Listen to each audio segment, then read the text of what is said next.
tuning in. Welcome to episode 2 of U.S. Air Force Command Clash, a 6-part series bringing active duty airmen and special guests together to battle it out on the virtual grounds of Call of Duty Modern Warfare.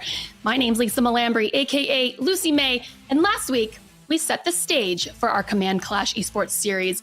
We'll be taking you to 4 different air bases, but only one will be victorious. However, first, they've got to show us what they're made of. To kick things off, we're going right to the action, right where all the crews learn to be the best combat aviators in the world, just north of Las Vegas, Nevada, the home of the fighter pilot. It's Nellis Air Force Base. During World War II, a young railroad worker from southern Nevada tried to sign up for the service. At 25, they told him he was too old. He had to get a letter from his employer to sign up to help defend his country. He became a P-47 pilot who was shot down twice and escaped, and went back to his cockpit. 2 days after Christmas, in 1944, was his 70th and last mission over Bastogne, bringing close air support to the Battle of the Bulge. This base carries his name and his heritage. William Nellis was an airman. This base is essential to America's national security. For more than 75 years, in these halls and on these runways, and in the vast expanse above us, our nation's airmen have prepared to fly and to fight for freedom.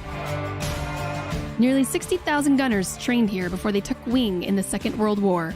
Many of our fighter aces from Korea and Vietnam sharpened their skills in these skies. And to this day, Nellis Air Force Base trains the best combat aviators in the world. This base is laser-focused on testing tactics and training. From the weapons school, where the best train with our nation's most lethal technology, to exercise Red Flag, which gives pilots and allies a realistic combat experience. What happens here keeps the armed forces of the United States on the cutting edge to both strategy and strength.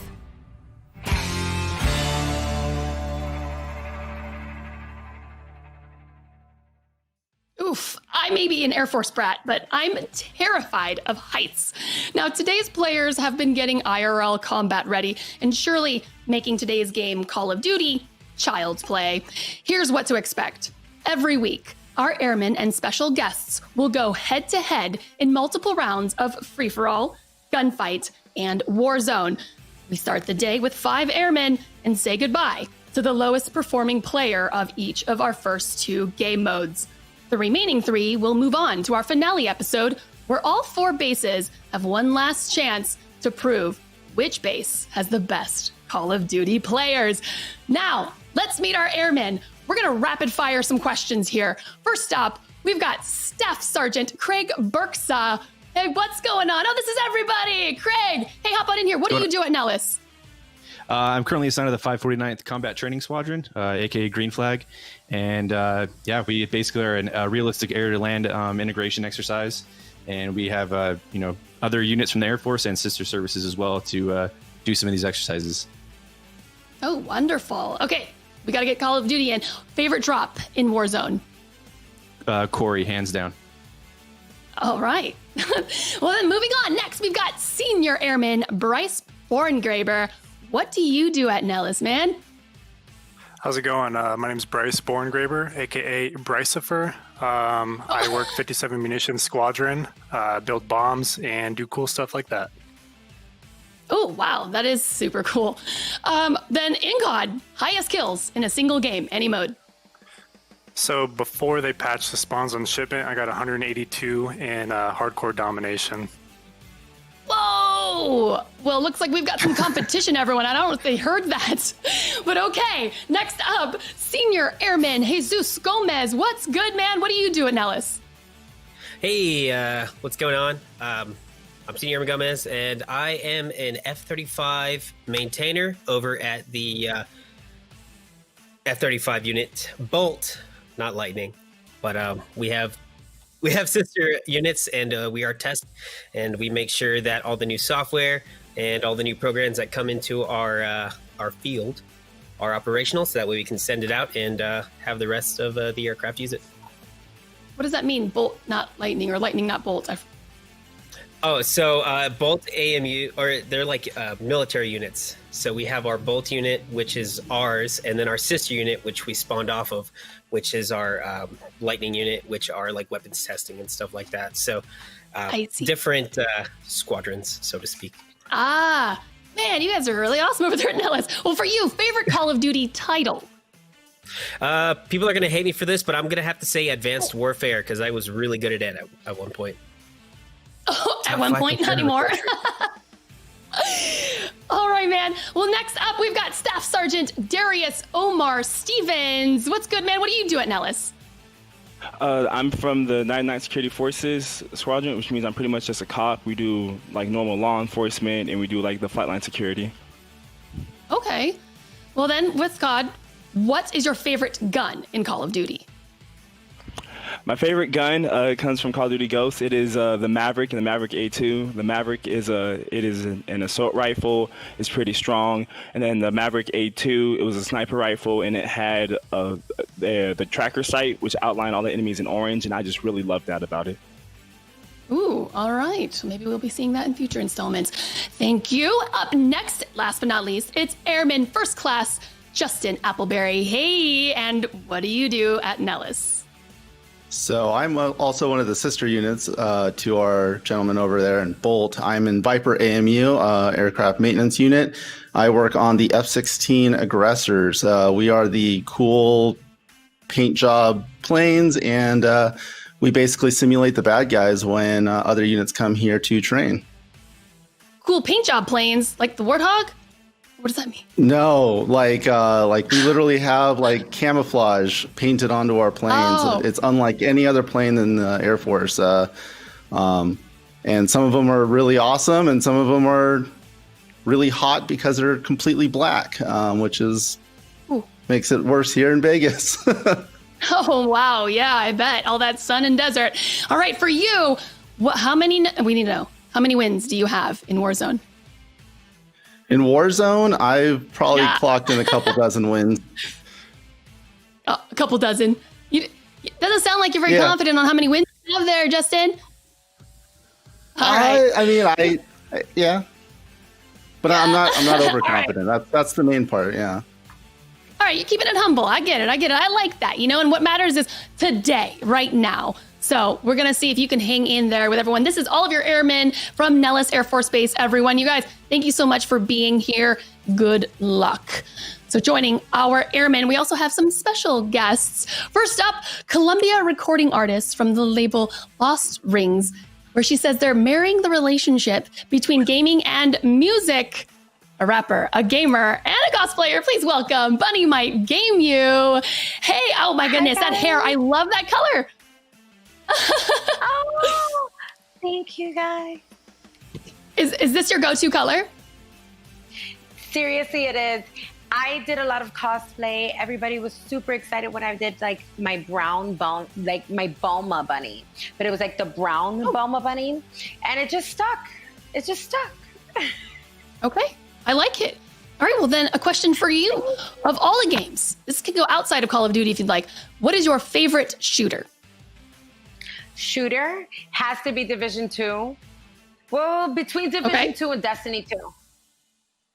All right, I like it. Well, excited to see what you're going to bring today. And last but not least, moving on, you might know him as Montez Walker from the hit series Workaholics. He's a comedian, writer, actor, and of course, gamer. It's Erik Griffin, everyone. Hey, man, what is good? How have you been? I'm looking this way at you. I'm good. Yeah, I'm really good. Thank you. You're not asking about my hair, but I'm fine. No, but it's amazing. You didn't let me. I was just letting you say hello, and I was gonna be like, them curls are so great. Or my salt and pepper, right? It's my salt and pepper look now. There you go. Well, okay, Erik, COD question for you. You just landed in Warzone. What is the first thing you do? Well, if I'm playing solo, I want to get a self-revive because all these damn snipers. And then, and then I just want to roam around. But I got to get that self-revive and a UAV right away so I can get some kills. Okay, all right. All right. Yeah, she says, my man. Well, thank you both for being here. We're looking forward to the fun that you're going to be bringing. It's going to be a fantastic day. And those are our players, everyone. Now allow me to introduce the one that's going to talk you through all of the gameplay today. Actor, comedian, and streamer. You know him as the voice of Ghost in Call of Duty Modern Warfare. Everyone, hype it up in chat right now for Jeff Leach, everyone. Oh, I'm hearing something. What's happening? What's going on? It's your commanding officer Ghost, staying frosty as always, ready to drop hot in the AO and clap some of those noobs' cheeks. Sorry, wait, hang on, sorry, you wanted Jeff, didn't you? I apologize. My bad. I'm back. Jeff? I'm back. It's all right. You okay? I'm here. We good? Yeah. Sorry, just had a little moment there. Sorry, I was just getting. Some people take their jobs a little bit too seriously, and I'm one of those people. One of those people. All right. Okay, then, Ghost. Okay, we're putting you in the back. I need to know, what is your Call of Duty playstyle? Oh, aggressive, full aggression. Always running to push a class, always running with the MP5 and the Kilo or the Growl, going straight in. Ignore the brewing, it got nerfed down. You know what I'm talking about if you're a real player. But that's the way I like to go in, hard and fast, just like all my relationships. Disappointing ultimately at the end, and I always come low down the pecking order. Oh no. Okay. I think we need to just jump into games right now, right? Free for all is our first game mode. So hey, Jeff, he's over here, he's dying. This guy. All right, I'm gonna hand it off to you though. Yeah. I'm gonna leave it to you to explain to our viewers what is at stake today and get us into gameplay. Absolutely. Sounds great. Thank you, Lisa, and welcome, COD lovers. As mentioned, we're going to be treating you to a plethora of COD game modes today. In fact, these are going to include free-for-all, 2v2 gunfights, and of course, the almighty Warzone showdown. But our players are not just trying to prove their prowess in Verdansk. They're going to also be competing for bragging rights on their base. But to do that, survival is going to be the name of the game. Points will be tallied over 3 rounds of free-for-all. Then the Airman who scores the lowest amount of points is going to have to make like a UAV and RTB for resupply. Bye-bye. That's the way it's going to go. Leaderboards will then be returned to 0 points each as we start our 2v2 gunfights. But once again, our Airmen play to stay. That's the way it's going to work. After 3 rounds of contenders, the score resets a final time, and then we'll drop hot in the AO for a Warzone sweatfest, with the last chance to rack up some points for the ultimate on-base bragging rights. That's what's coming up. So let's kick off with our free-for-all matches.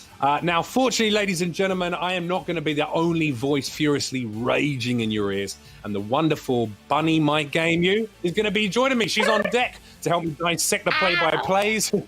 Oh, apparently Cardi B is here as well, ladies and gentlemen. It's going to be a mess. As these 5 airmen and the one and only comedian Erik Griffin play 3 rounds of free-for-all. BunnyMightGameU, do you play a lot of multiplayer? Are you into it? You know, I'm more into Warzone Battle Royale than anything, but I can get into it. I love a little multiplayer. I like it. I mean, there is a big difference in the play style. And actually, as someone who predominantly plays a lot of Warzone myself, I started out more on multiplayer, switched over into the Warzone, and it's quite difficult to go back and forth. You really got to keep up both different types of play. Absolutely. Cool. Well, you're like, yeah, you're right. Okay, nothing to add. You got to keep up. I appreciate that. I get it. You're just wishing you were playing Destiny 2 right now. I'm not. I'm all about the COD. It's the way we go forward. So we're going to be shoutcasting these matches together. Here we go. Oh, we're straight in. We're going straight into a match, are we? All right, ladies and gentlemen, here we go. Kicking off with the first free-for-all match here. As we know, we've got all the airmen lined up. And, of course, comedian Erik Griffin looking to take the title today in these free-for-all matches and kick off on that scoreboard with some good points. Military Gamer takes an early kill there, putting himself top of the leaderboard. Ooh. Unfortunately, gets popped by Brycifer. Seems to be dominating down there already. Okie dokie in a close 3rd position. Ooh, tries to find the feet and finds that headshot over the top of the pipe there. Lovely shots. A lot of MP5s, a lot of SMGs going to be running this Rust map. As we know, the Rust map, got to keep your head on a constant swivel. Keep some kind of coverage left, right, and on your 6 to ensure that you don't get popped from behind. And of course, that central turret area in the middle of the map can be used if people can find a decent position on it. Gets stunned there, looking to return fire. Manages to find the kill there, shaking it off and getting the revenge kill. Apple Jew taking the lead with 4 kills so far. The Military Gamer finds 4 kills to take the top spot. Whoa. Apple Jew dominating again, back out on top with 5 kills to their name. Focus coming through with 6 kills there. You see these M4s SMGs. I think I saw a P90 being used there as well. Focus absolutely dominating. And there's a shot from that top tower that I was talking about earlier on. Who was that? Erik Griffin, I believe, has taken a nice central position on that high ground, looking to get a few kills. Focus, a military gamer, neck and neck now with 7 and 8 kills between the two of them. Round the corner, lovely return fire. And there Erik Griffin finds himself another kill. Go on, Erik. Focused out top with 9 kills right now. And there's Erik Griffin sitting up top.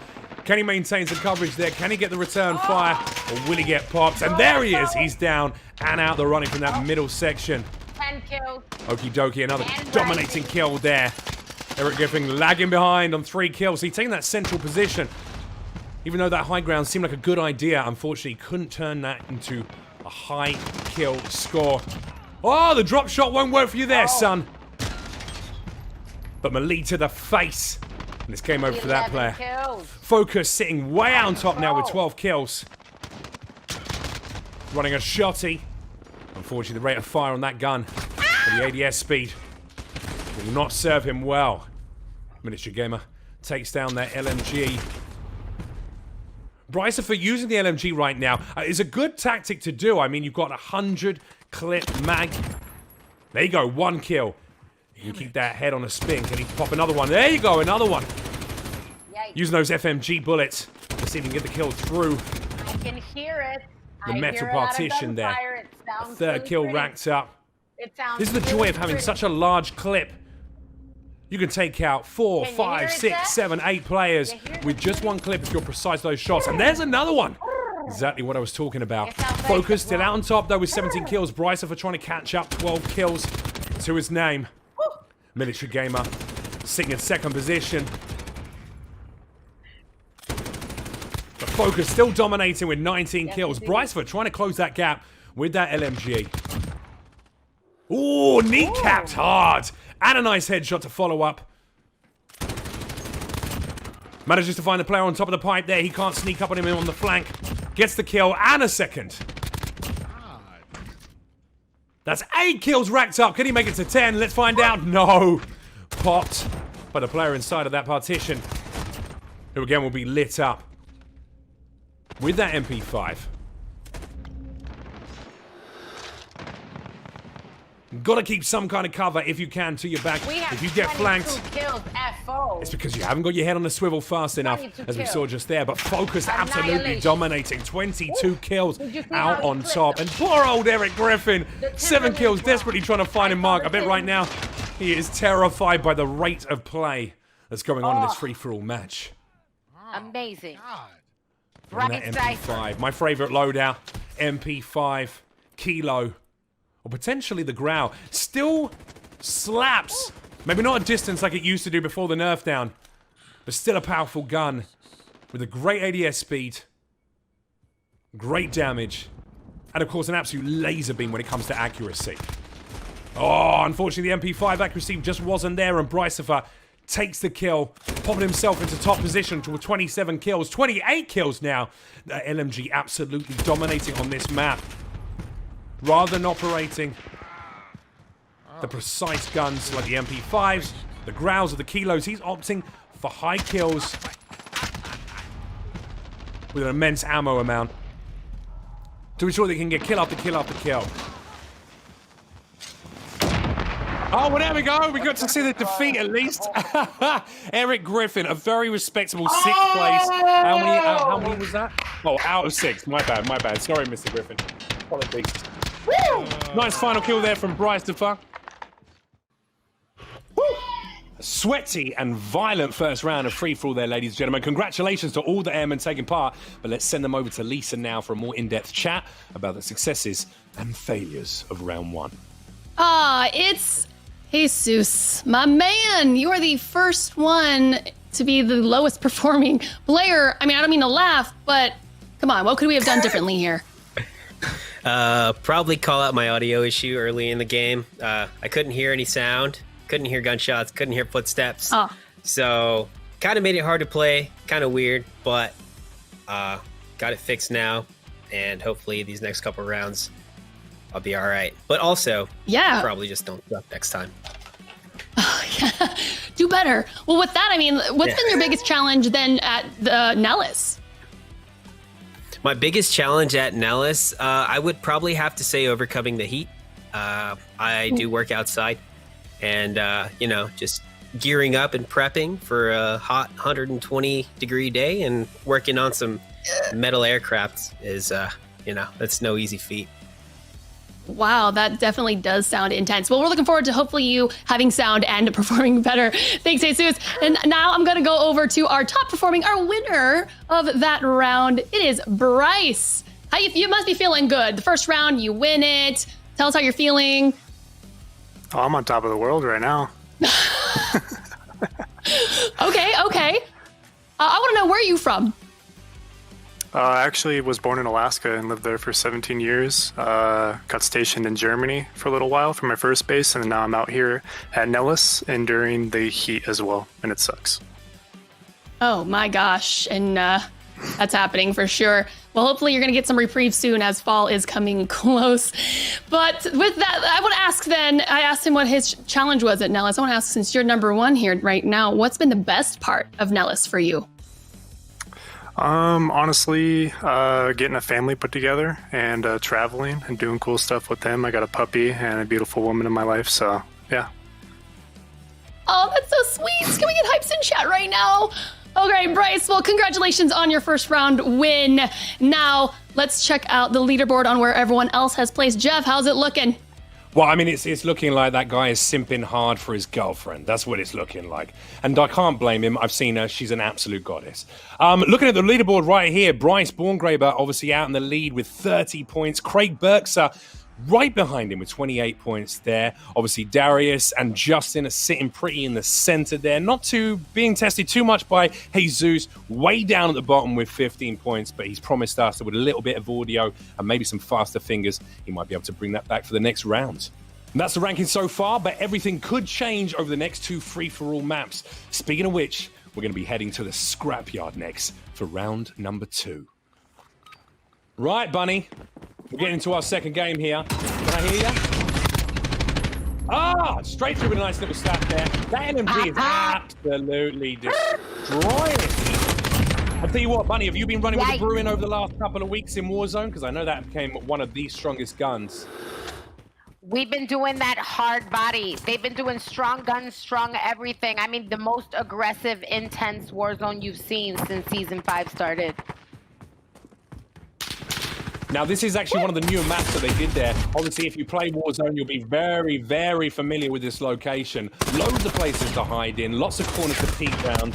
I feel like a lot of the players are putting themselves out in the open here. Okie dokie, that's clearly working for them. But as you can see, getting third party by another player behind. They've got to be careful of keeping some kind of cover to their 6 as they're engaging directly ahead of themselves. Brycifer dominating again. 3 kills for him. 4 kills there. Absolutely destroying the opponent. Keeping his head on a swivel as well. I can see he's running with one of the SMGs there. He's got the MP5. Again, great rate of fire. Don't need to be reloading that too often as well. I feel like that's really the way forward, don't you think, Bunny? Yes, sir. There we go. That's what we're looking for. I think in these kind of matches, especially in the multiplayer, the higher ammo rate that you have, the higher fire rate, and obviously mobility, that really is the most important elements here. Okie dokie now on 8 kills. FO Cust is still sitting low down with just 1 kill in this round so far. Erik Griffin, a very respectable 3 kills. Not just a funny man, apparently also good at popping shots. But there you go. God, Erik! We're so proud of him. I love it. We're so proud of him. Not only a very funny guy, but also pretty sweaty when it comes to the old Warzone match as well on the multiplayer in Call of Duty. Right, I see that Okie dokie is now playing a little bit more strategically, keeping some kind of cover to his back as he's maneuvering around the map, working in a bit of a cyclical nature as well, kind of skirting around the outside, cleaning up people as they get respawned back into the game. Oh, taken down there by Okie dokie is on 10 kills now. The military gamer trying to catch up. 9 kills in the bank so far. Oof. Popped in the head there with a little bit of a bunny hop. I tell you what, actually, bunny hopping, drop shot, and these are all things that I absolutely hate when I play Warzone. But they do really work in game. Am I right, Bunny? You got it. In game all day happen. Oof. I like how most of your follow-up feedback are sound effects. That is always a joy to behold. Here we go. All right, so look, Bunny Hop kills But did around the you corner there catch again. this? Oh my Okie dokie, God. absolutely destroying. I'm catching every single part of the action, yeah, as it goes. You see someone's running with an M4 here. Okie dokie, running with the M4 with that long barrel attack. Obviously trying to get those, using it for both short-range engagements as players are coming around the corners, but then also for those long-range kills as well across the map if they can get those kind of finalized kills. Who's sitting top right now? Okie dokie is dominating this one. 16 kills. Apple Juice sitting pretty low down the rankings with just 7 kills. Kingslayer achievement there for Okie dokie, which means absolutely destroying all targets that are pushing on them. If I were the rest of the players in this, I'd be going hard for Okie's life. I'd be wanting to take them out. It's got that Kingslayer there as well. Another 16 kills racked up so far. Apple Dew is catching up with 10 kills. Seems to be changing up their gameplay style a little bit.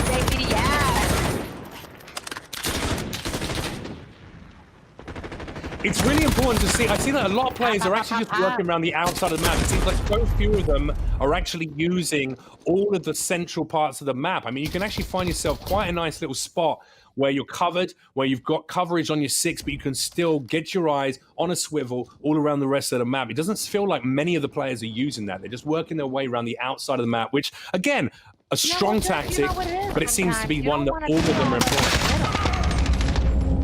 They want to work on a wall. Oh, well, you say that, but Bryce Prefer is doing just that. The military game will work in the middle of the map there, using some of those planes, and it seems to be working for him because he's got 18 kills racked up on the scoreboard right now. Military gamer nice and steady, getting those good reloads in. Oof! Popped in the head, through the tractor there. Love seeing the body flip back like that. Love that ragdoll effect.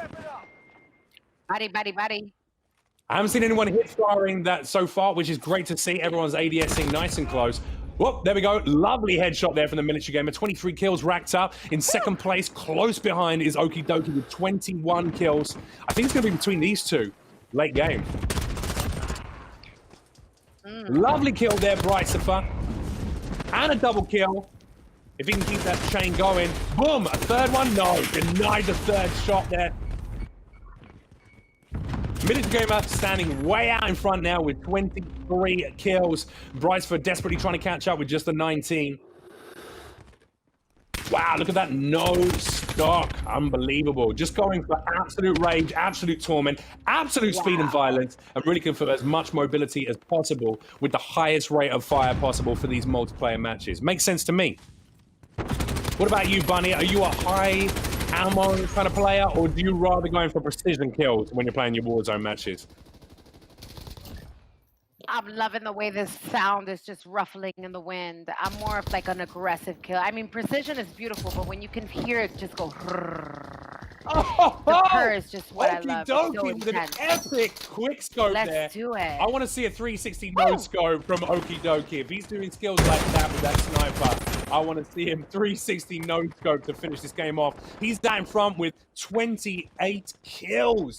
And taking the lead there from Military Gamer. Ooh, Can he maintain it? That's the question as we're pushing forward. 29 kills. He's going to be breaking 30 by the end of this match. Defeat there. Okie dokie finishes the round up with 30 kills. Absolutely decimating the rest of the players. Military Gamer right behind in second place with 27. And we'll find out shortly who's down in the bottom position. Might be going home after the third and final round of free-for-all. Another electric round there from the Air Force contestants. Seeing people absolutely slapping each other across the other side of the map with no scopes, quick scopes with a sniper, and of course, those LMGs and Bruins that just absolutely destroy the tangos they're going up against. Over to the host with the most, though, for some post-match interviews. Lisa. Yes, and we have Craig right here, the lowest performing player of round number 2, my man. All right, we had a sound issue last time with our last player. What about you? What was going on here? Kind of kid baby aggro, but I mean, you gotta persist, right? Persevere. So yeah. Persevere. I like it. Okay, well, then, getting personal, I want to know, what time does your day start at Nellis? Oh man, it really kind of depends whenever we have an exercise. So if we have certain units are here, we could be 24-hour ops. Like, I mean, I could start at 07 of 1400, or I could be 2300 on mid shift. So it really depends. It depends on the exercise and what we got going on and how busy we are. Wow. So you're just kind of on call for anything all day, every day. Pretty much. Yes, ma'am. All right. Well, you've got one more round, so don't worry. I've got faith in you. One more round to bring it up, to not be the first airman out today. Good luck. Now, moving over to our winner of this round, the second round of Free For All. It is Jesus. Hello.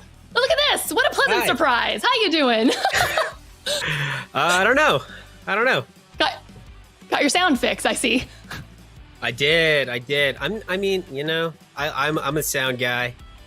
So I like to use my ears. Yeah, sound is huge, definitely. In shooters, you want to know who's around you, especially when you're playing free for all, because you need to hear everyone is an enemy. It's just all you. Now, for you, I want to know, how long have you been serving in the Air Force? I have been serving 6 years in the Air Force, going on 6.5 actually here pretty soon, and loving every year of it actually. Wow. All right. Well, congratulations. This was a very pleasant surprise to see you here at the first place spot for second round. Looking forward to see what you do in this last and final round, man. All right. And now we're going to get ready to set up for our third round, our last and final one to determine who is going to go home or who's not. One series of advanced training programs at Nellis is called Red Flag. And here, airmen are challenged, shot, and stressed out in ways they wouldn't normally experience. Let's check this out. Take a look.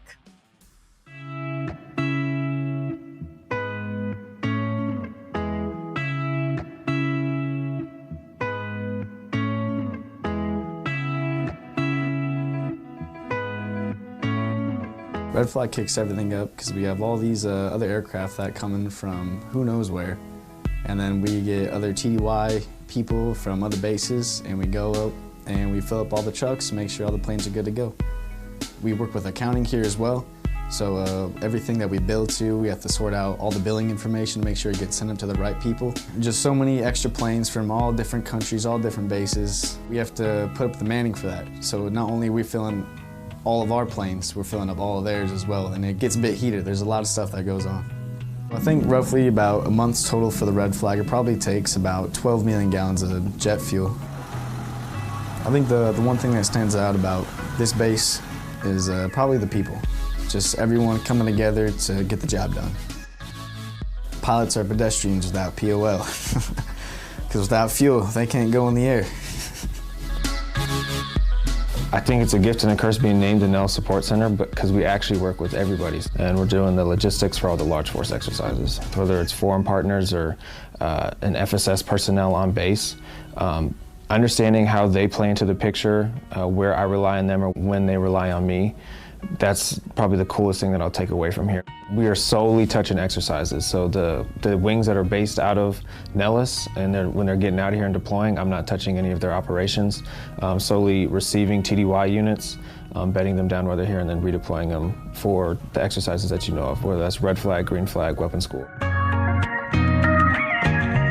Major Carr, she's actually the Air Force liaison for all of Australia. She reached out to us directly and said, hey, would you be willing to help with this wildfire movement? So essentially what that entailed was there's a company out of California that would ship wildfire retardant, and we helped them get that out of here. So it's about 130 tons of pallets. But we started in our hangar.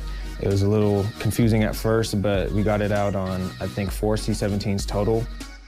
Came together really fast. So it was a notification 2 days, and then we had to spin up with the different agencies to make that happen. That amount of movement in another country, just working hand in hand with the US, is pretty awesome. That's probably the coolest thing that I'll take away from here, is I have a better understanding of what every single function on this base does, because it's either flowing through me or I'm asking them questions. So I'm ready to tackle whatever job the Air Force throws at me next, because I have a better understanding of how we get those jets off the flight line.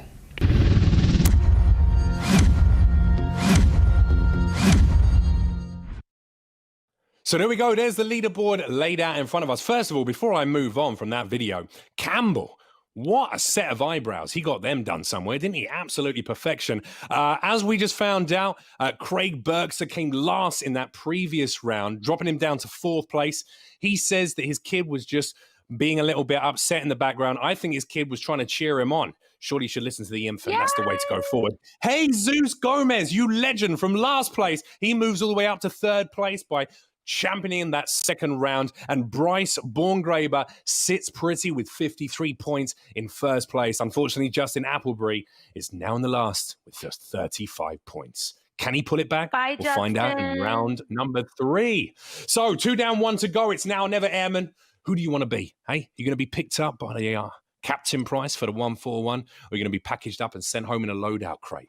Let's find out, because next up will be Shipment, one of the worst maps in the world, unless you're leveling up a weapon. It's the way it goes. Bunny Mike, you must have jumped into a bit of 24/7 Shipment to level up some of your weapons for Warzone, correct?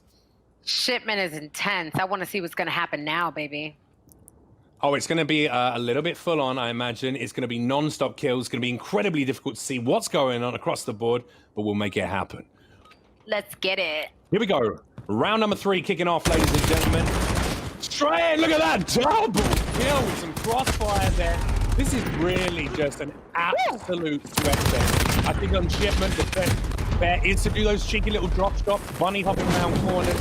Right. Give me your eye on the prize. I mean, it's very difficult to find a place that is not a hot area. Generally just trying to find a space where you can exist. I see that one of the players is using one of the crates there so that they're protected from the rear. Unfortunately, you can get absolutely dominated if you sit there too long. I think constant movement really does make the difference on a Shipment map. Boom, nice headshot to the back there. As you can see, FO Cut, Military Gamer sitting with 5 points, matched by FO Cust as well. Sitting out top with 5. It seems to be pretty even Steamers right now. Okie Dokie again dominating with 6 kills. Military Gamer pops through with a 7th, taking them into the lead. Same loadout as well for each map. I wonder if these airmen have been rotating those loadouts. This is a great one for something like a shotty or perhaps RPG spamming if they really wanted to go completely toxic. Using the lethals there, throwing in that thermite grenade. Doesn't get the kill, but does get it with the SMG. There you go. As I said, if you put yourself in one of those crates, you are susceptible to being lifted up by the players. There is nowhere for you to go, and you're going to get popped in the head. It's just the way it goes. As you can see, a couple of players also running with shotguns as well. Kill, be killed. Damn straight, Bunny. Military Gamer sitting out top with 17 kills, absolutely dominating once again. But will that continue all the way to the end of the round? We've seen them out in lead before, and then we've seen them not take the final win. Kingslayer status there for the Military Gamer. Appledew, half the amount of kills with 10 there, but still a respectable score. Brycefer sitting around the middle of the map right now. Rotating and really focusing less on those corners and more on those internal workings of the Shipment map. Military Gamer, again, 21 kills. I mean, it feels like he's doing a lot of pre-firing as well, which I really think does pay off on a map of this size. It's so small, it's so condensed. Wow. Are you a pre-firer, Bunny? Or would you like to wait for the cliff stuff? I'm more aggressive. I'm pre, baby. I'm on the pre side of everything. You see me. Ooh. There you go. I like that. I like that. You're keeping your head on a swivel. That's the way to be. See, these are the players that really are dominating. I feel like the reason the Military Gamer is coming out on top so much is it's constant, looking left, looking right, keeping that head on a swivel. You cannot get too focused in on one area of the map, or you will get popped from the side. You will get flanked. Absolutely. Exactly. You've got to be doing it the entire time.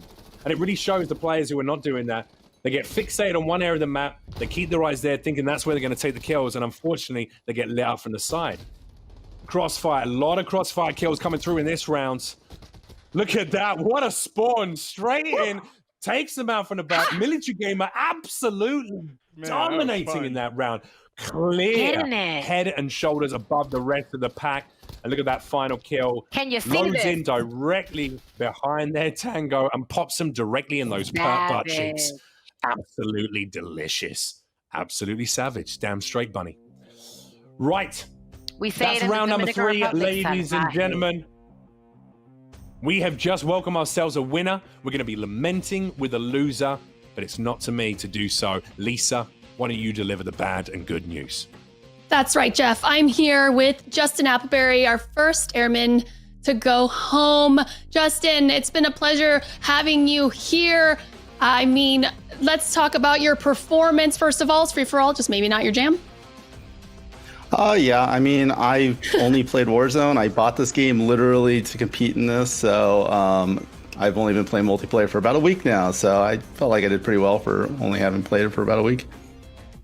All right. That's good. Well, that's fine. I'm sure you'd perform much better at Nellis in real life, right? Can we get some little pipes on that? He's like, oh yeah. Hey, well then, before you go, I want to hear, are there any wild stories that you can tell us? No, nothing too crazy, except I do work on the flight line where things are a little bit crazier than they are in the rest of the Air Force. I've seen people in some fairly scantily clad clothing launch aircraft before, so that was, that's always fun to watch, so yeah. We know how to have fun, and we also know how to be professional when it comes down to that too. Nellis just going all in on everything. The best combat and the best hype men in the world. No. All right. Well, hey, where can everyone find you streaming? So I am Apple84 on Twitch. I am Justin Applejew on Twitter, and that's the two main places I find myself. So. Fantastic. Well, Justin, it's been a pleasure having you here. Thank you so much for playing, and thank you especially for your service. Goodbye. Thank you for your support, Lisa. Bye. Now, in Call of Duty, you seek to defuse a bomb. At Nellis, they teach you how to obliterate explosives. Check this out.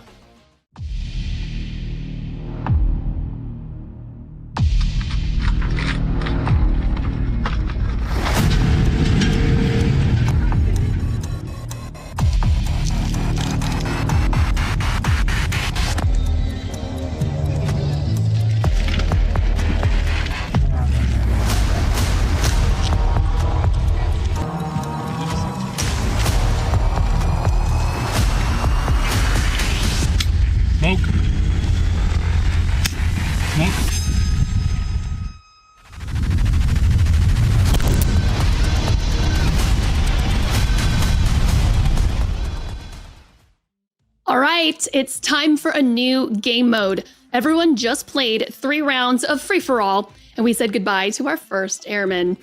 One more has to go, so let's find out what they're playing over with Jeff, who's ready right now with our gamers. Jeff, what's next? Right, so after those furious free-for-alls, we are now down to just 4 airmen, Lisa. Even numbers means it's the perfect time to kick off some 2v2 gunfight action. Here's how it's going to work, folks. One airman is going to be teaming up with one of our very special guests to go head-to-head with another airman and one of their special guest airmen. Players only have 1 life and a completely randomized loadout, and the best 4 out of 7 will win the round. But remember, teams, this is not just a routine 2v2 with your regiment. At the end of this, the airman with the lowest score is going to be leaving us. You're out the door. So the first teams to go head-to-head are going to be Darius Omar and comedian Erik Griffin versus Craig and their running mate, Airman Travis Warthen. Let's see how it's done, shall we? Boom! Right, we're in the lobby. We're all set. Bunny, good to have you back. How's it going? Hey, I'm excited. I'm having a great time watching. I'm excited for this progression. Let's go. Let's get it. I want to hear some freestyle. That's what I want to get. I want to get some freestyle action throughout this. Can we get a bit of freestyle? Oh, all right, it's Bunny. We getting all these streams. Everybody know that I'm clocking on my dreams. We getting money. They think it's funny, but I'm stacking while they capping. Everybody know it's funny. Let's get it, Eric. Erik Griffin. Erik, don't pretend like Bunny's rapping is what's putting you off getting kills in the game, bro. Oh, you guys can hear me? My bad. Oh, we can hear you right now. We can hear you right now. Here we go. All right, kicking off this gunfight match. Did you just kill your teammate, Erik Griffin? Baby. We got randomized Oh my goodness. Who needs enemies when you got friends like this, ladies and gentlemen? We got a random that has got to Let's be see the what we gonna shortest round of gunpoint. Absolutely, Bunny. That's got to be the shortest game of Gunfight I've ever seen in my entire life. When Erik Griffin throws a thermite grenade into the back of his teammate's head. Absolutely gorgeous. Right, here we go. So you see that holding back a little bit more now, playing. Absolutely. Playing a little bit more.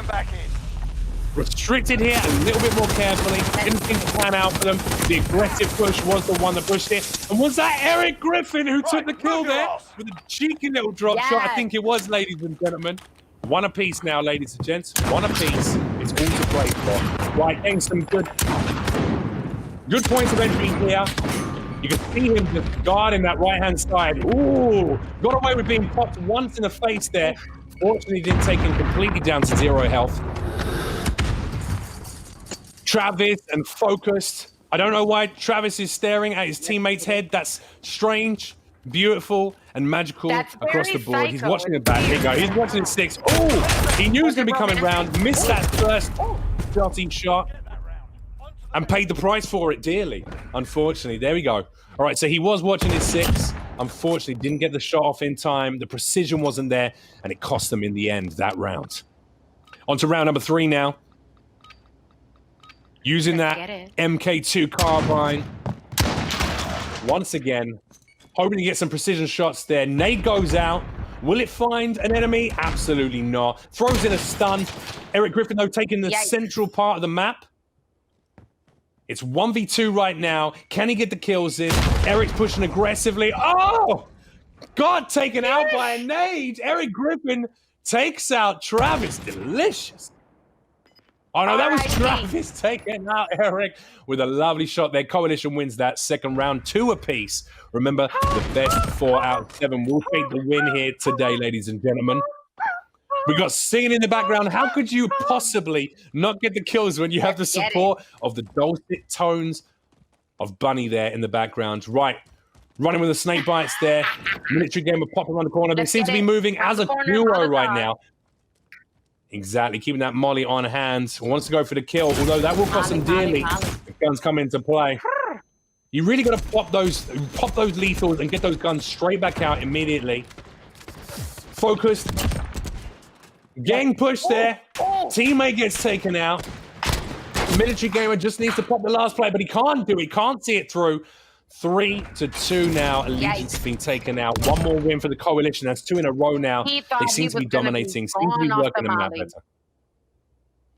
Gone off the body. The Molotov, by the way, ladies and gentlemen. That's Molotov she's talking about. Nothing else. Just to clarify.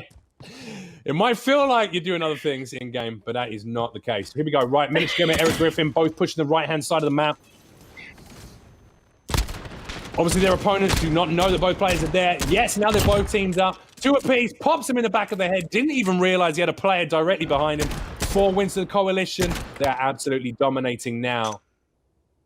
All over. Best 4 out of 7. It's done. Travis and Focus take the win. 4 kills and 3 kills apiece, ladies and gentlemen. That is the first of our Gunfight 2v2s over. Well, you all fought bravely, but don't worry. You've got 2 more sets of Gunfight matches to go before we send one of you home. Lisa, back to you. Thanks, Jeff. Now, we all know Riley, right? What a good dog. So smart, so loyal, so obedient. He probably trained at Nellis. Watch this.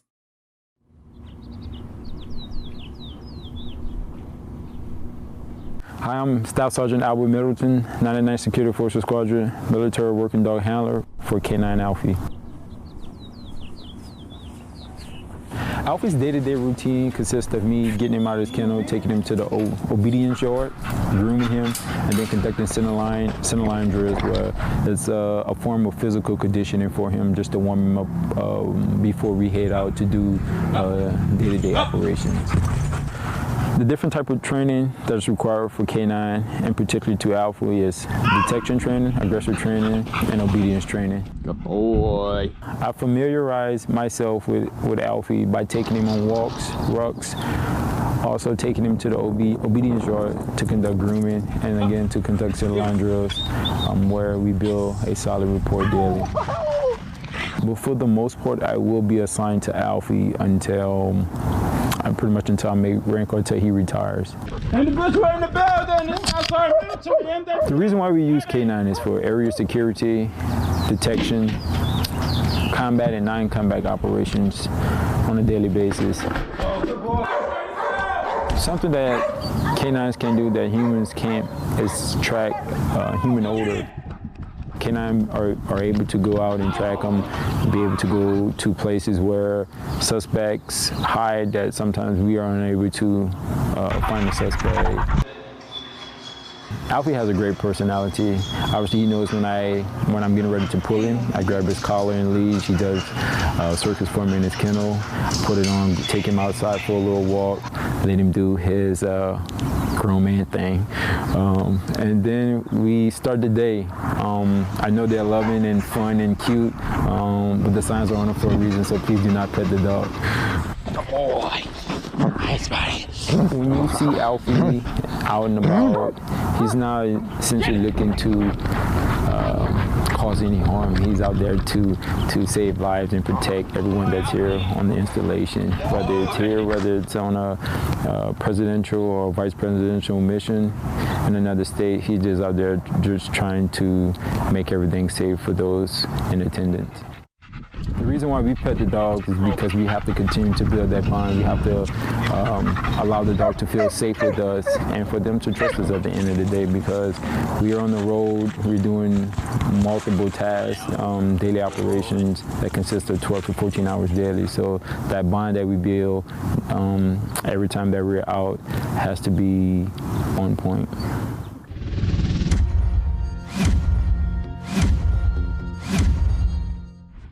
Such a good boy. Such a good boy. I like that Airman Middleton there said that dogs can track human odor that we can't track.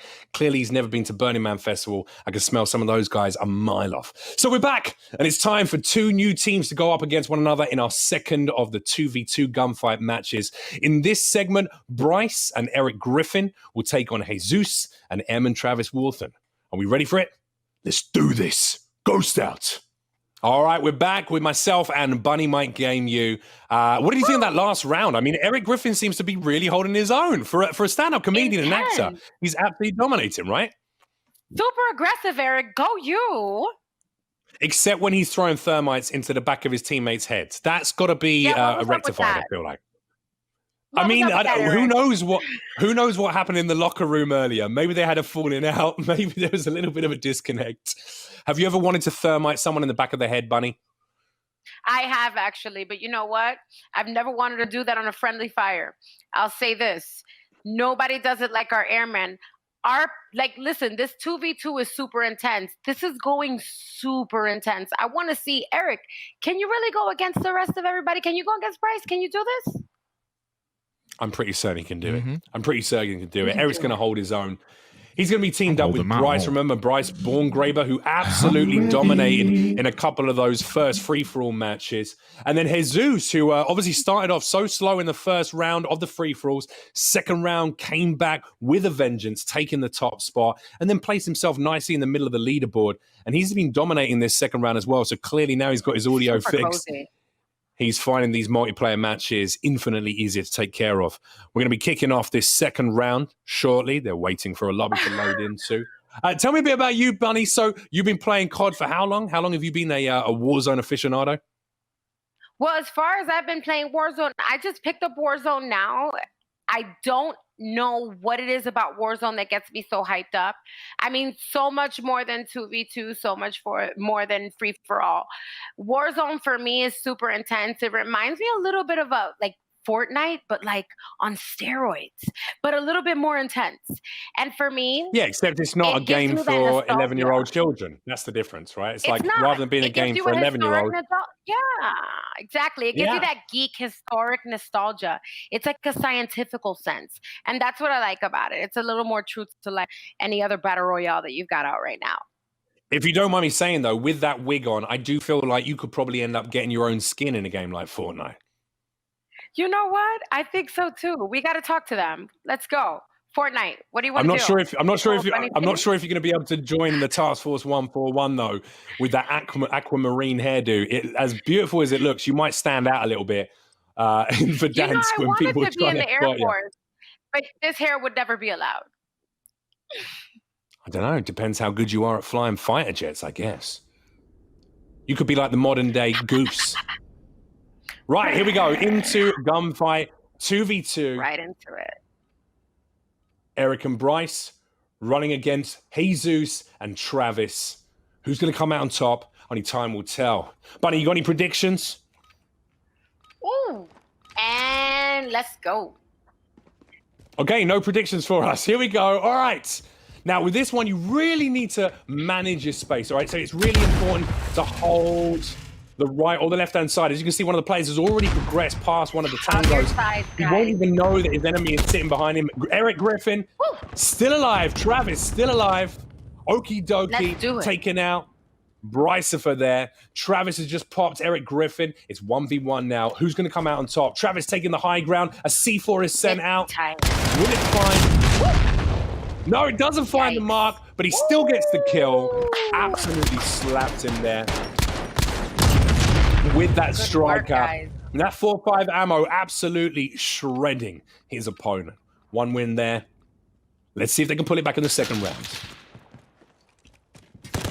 Brycifer, really the standout player here so far. 2 kills, 3 kills. Let's make that over on the Allegiance team. Okie dokie has yet to rack up a kill. It's so strange because he was really dominating earlier on in the free-for-alls, and now in the gunfight, he doesn't seem to be doing quite as well. Maybe the maps are smaller. He has to rely on his teammate a little bit more, keep his head on a swivel, and that's quite hard to do in this. Oh, a lovely bit of precision there. Lovely bit of precision over the top of that wooden board. Using that cover to his advantage. And again, that 4.5 ammo absolutely shredding from distance. Striker really has come out to be one of the best games to be, one of the best guns to be running with close range. Ooh, uptight. Let's go. I love the tight corner. Misses his shot. Unfortunately, Okie dokie just not finding the mark with this loadout. It's interesting. I wonder why he chose that Magnum. I guess he's looking for precision shots. Unfortunately, if you're stuck in the side of a wall, it's not going to be working out for you very well at all. Again, Brycifer, 4 kills, 0 death. Really comfortable in this space. Really comfortable with this game mode. Okie dokie, desperately looking for a player to take down. Can't seem to find any of his enemies. Erik Griffin, still up. Securing point A there. Done. Defending. Coalition takes the win on the overtime flag. GG's. Woo! Look at those double pops in the back. I was slating his use of the Magnum until he came through with that double shot in the back, taking out his opponent as they captured the flag in the center. It was a double win there. Right, Travis takes the high ground. Brycifer trying to take them both out with a nade. Oh, a lovely pop there with the Magnum. Okie dokie. Absolutely dominating.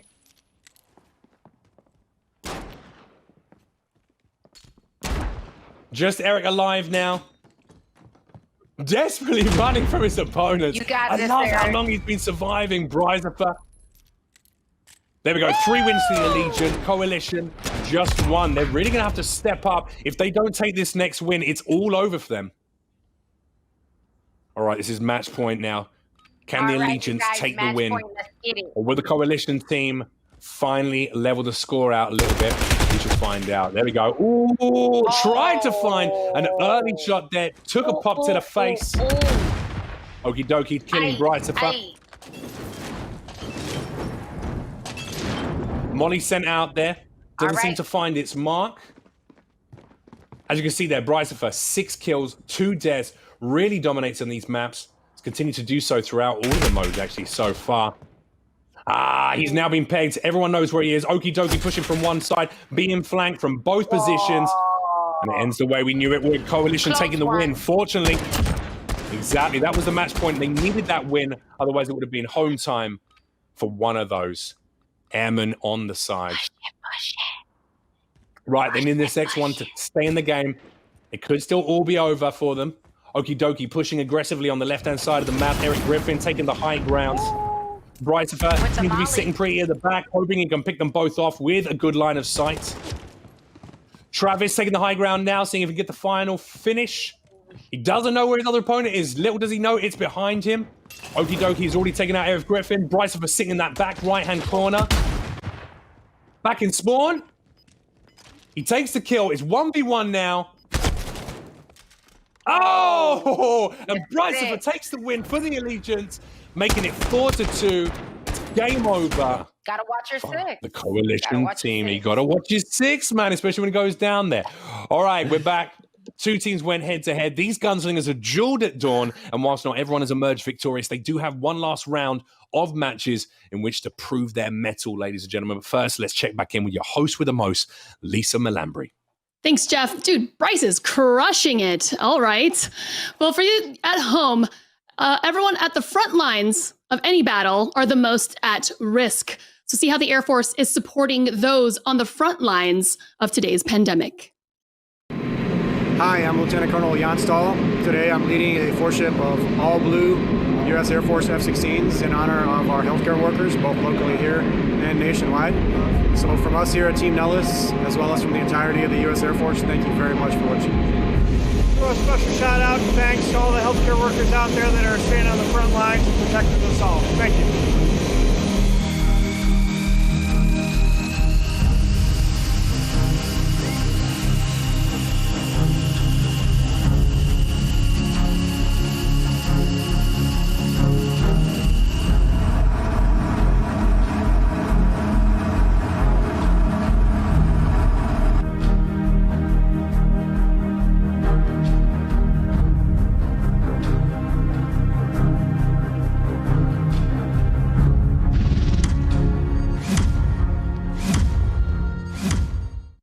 I actually been 3D printing since about 2014, since the Air Force has been working on innovation and trying to encourage that culture. We decided to get a 3D printer and see what we can do with it.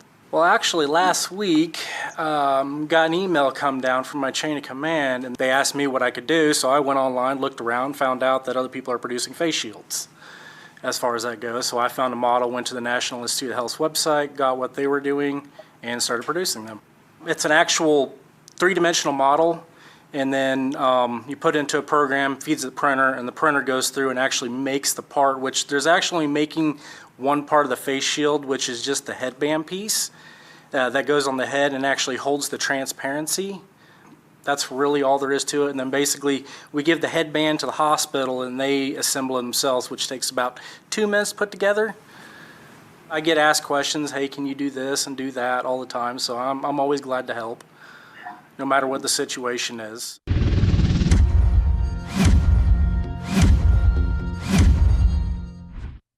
Okay, friends, this is going to be our final round of 2v2 gunfight, and we're going to find out who our last airmen to be sent back to their barracks will end up being. Now, Jesus, aka Okie Dokie, is going to be teaming up with Erik Griffin in this final round, facing off against Darius Omar, aka Military Gamer, and the prodigal son, Airman Travis Warthen. This is their final standoff, and it's anybody's game to win. And they do need to win, otherwise, one of them is going to be sent home very shortly. Airmen, the time is upon us. May the power of Kappa be with you all, and let the clappeth of cheeks commence. Let's get into these games. Oh, there we go. A nice little Cardi B salute and all of that business. I love it. Have you got your own sound effects, Bunny? What about your own sound effects? Every rapper needs their own sound effects. Some of the lads in Migos, they got the Cardi B's got the What's your sound effect going to be? I have a laugh. It's always my laugh. Everybody's always talking about my laugh. They're like, ha, ha, ha. I have a really distinct New York accent and a distinct New York laugh.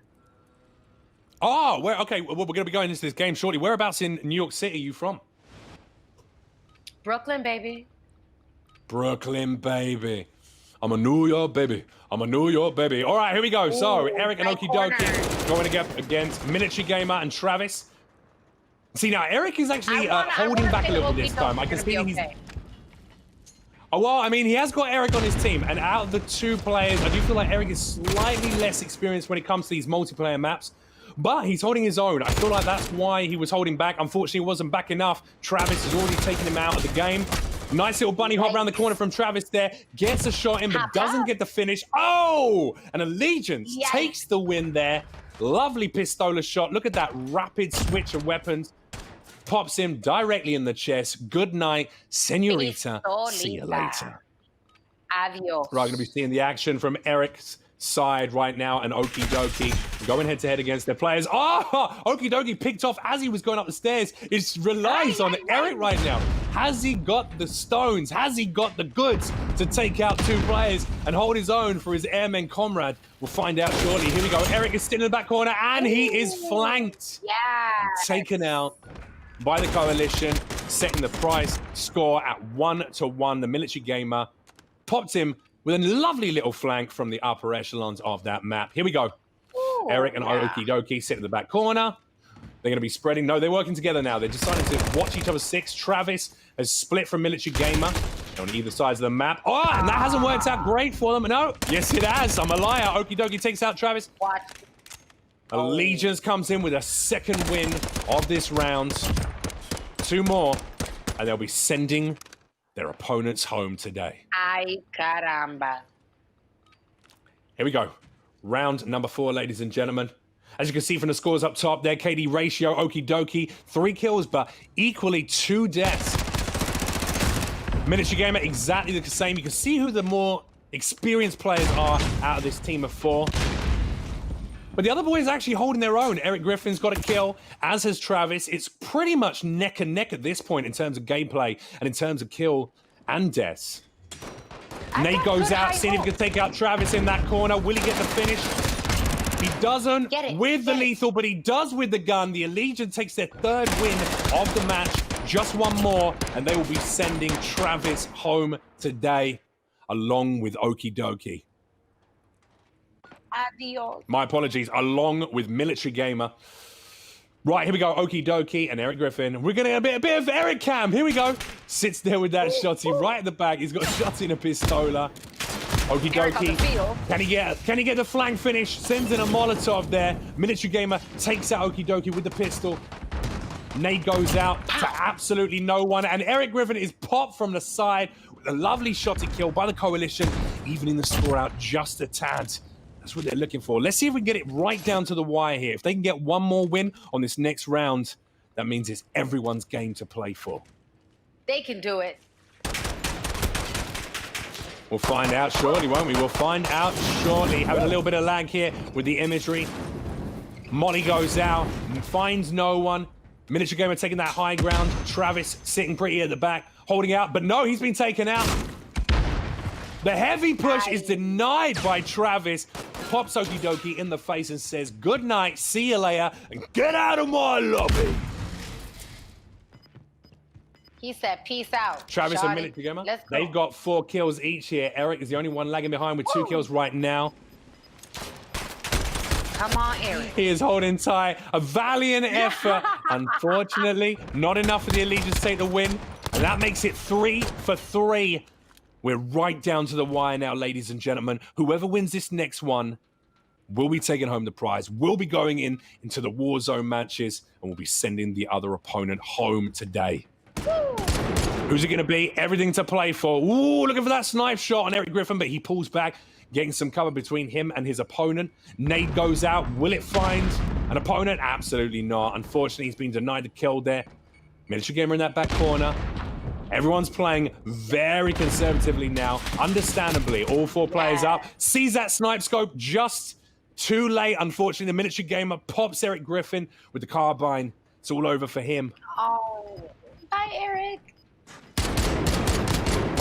Oh, absolutely spamming those snipe shots. Takes the win. Coalition pulls it back. After such a weak start, they finish up 4 wins to 3. Sending home the opponents in Command Clash. There we go. Exciting match now. I'm so glad on that final round we went down to a 3 to 3 in terms of the scoring. A final round. Unfortunately, one person's going home. The other's going to be staying in. And Lisa, over to you to tell us which of our airmen will be going dark after those gunfights. That's right, Jeff. And that airman is Jesus, everyone. Buddy, you've been here multiple times. It was looking like you might be able to pull it out and like hang in there.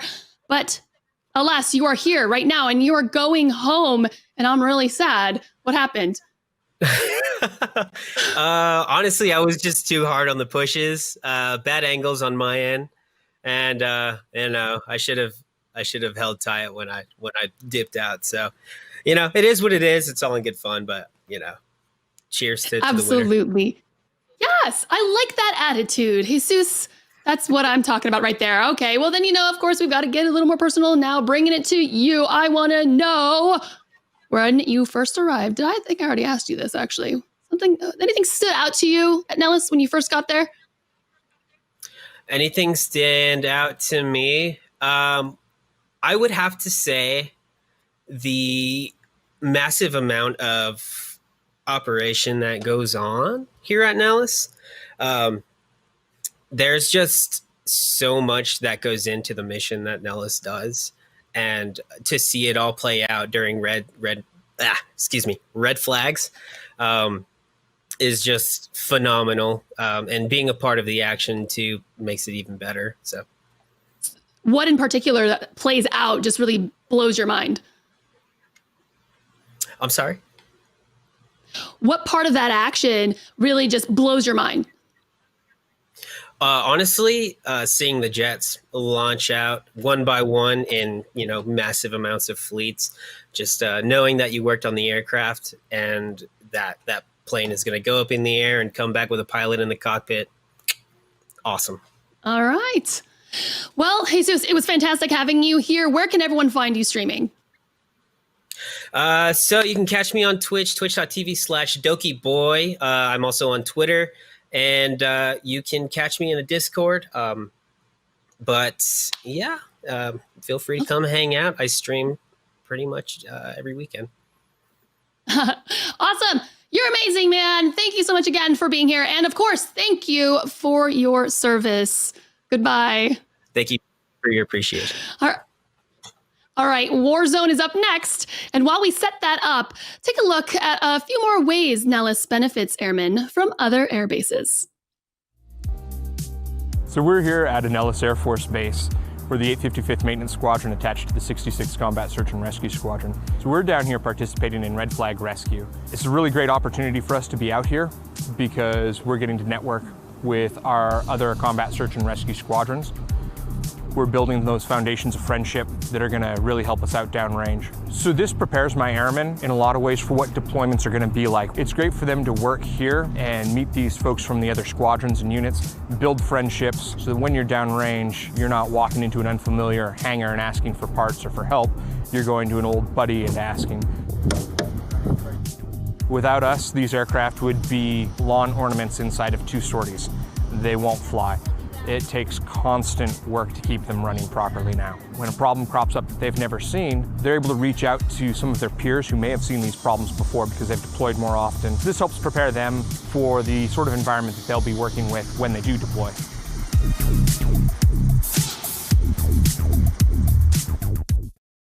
This is Ghost. Something's wrong in Verdansk.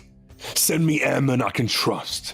So, without further ado, it's time for some Warzone action, ladies and gentlemen. That's right, each of our remaining airmen is going to be teaming up with their reserve comrade, Travis Warthen.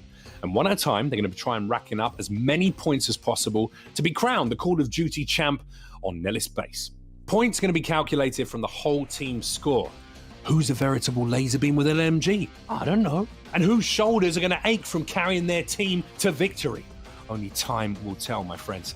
So this is the way it's going to work. For each kill you rack up, airman, you will earn 1 point. Your final placement in the Battle Royale will also earn you points.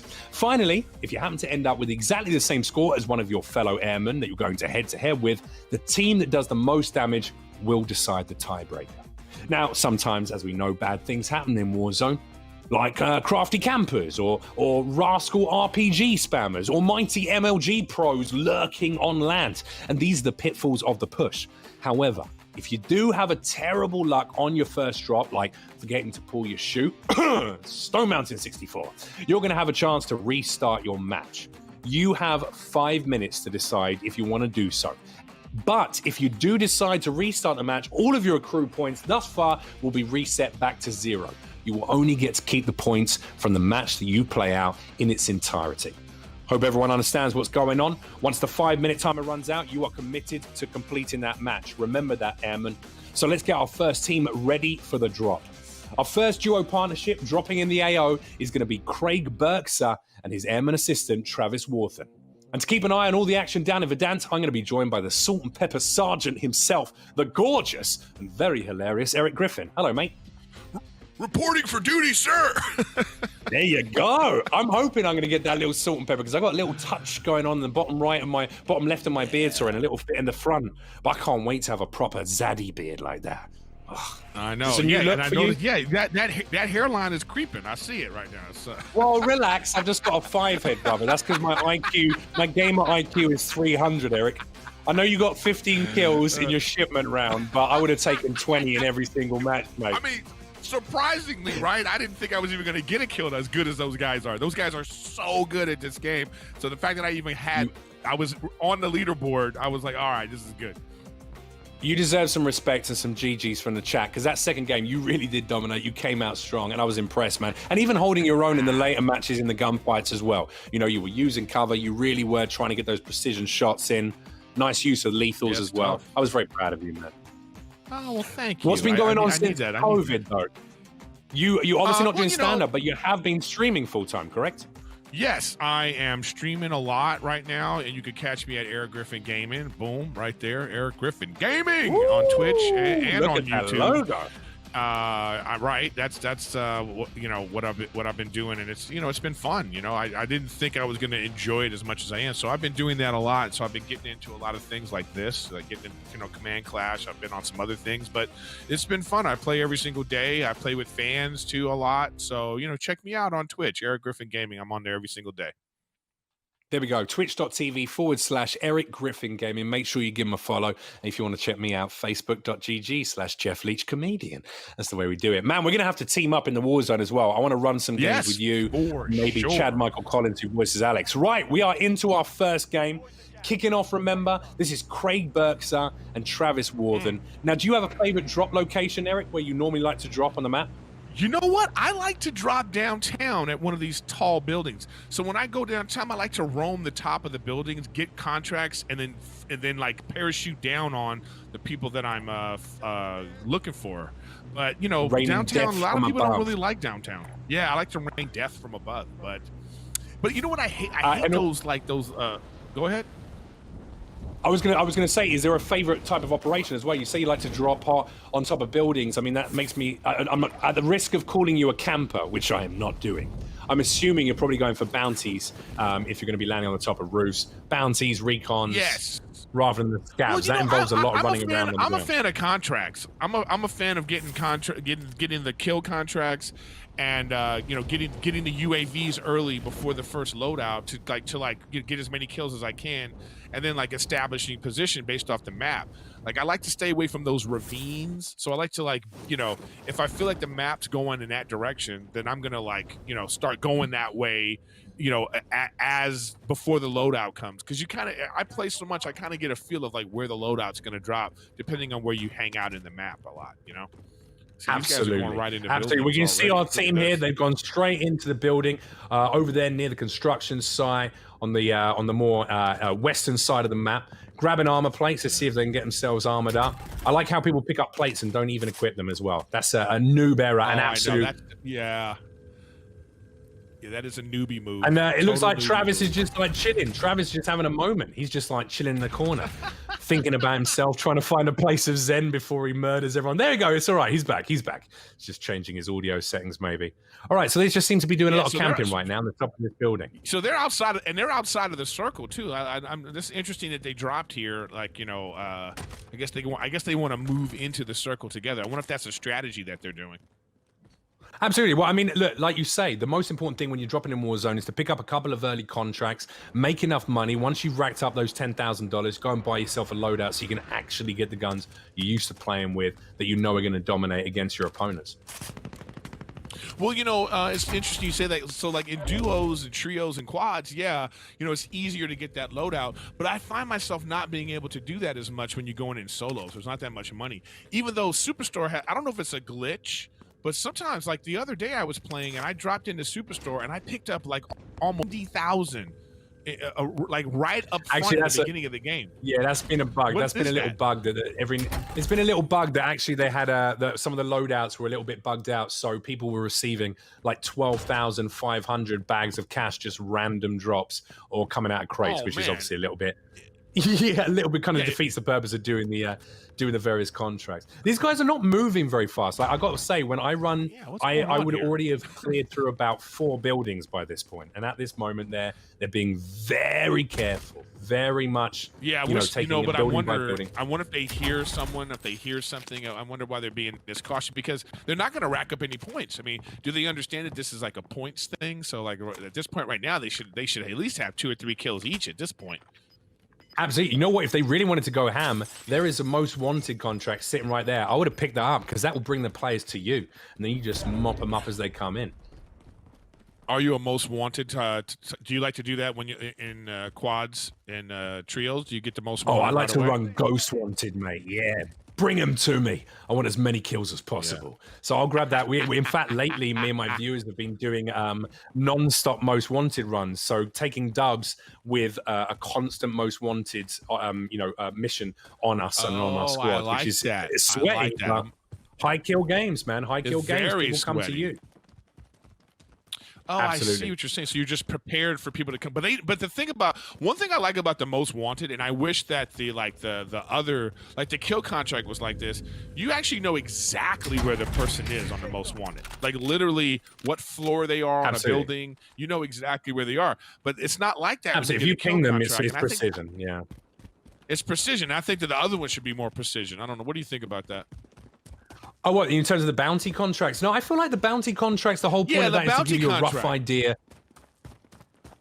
Yeah, okay. I guess it's to give you a rough idea of the locale, and then you have to push aggressively to try and take them out. You know, that's the way to do it. I know, but the problem with it is it's almost like delayed by like 3 seconds. You know, like wherever the yellow is, that the person's not really there if they're moving. And I think I don't like that. I don't like it. Should be more precise. Not like exactly where they are, but at least a more general area when they're moving.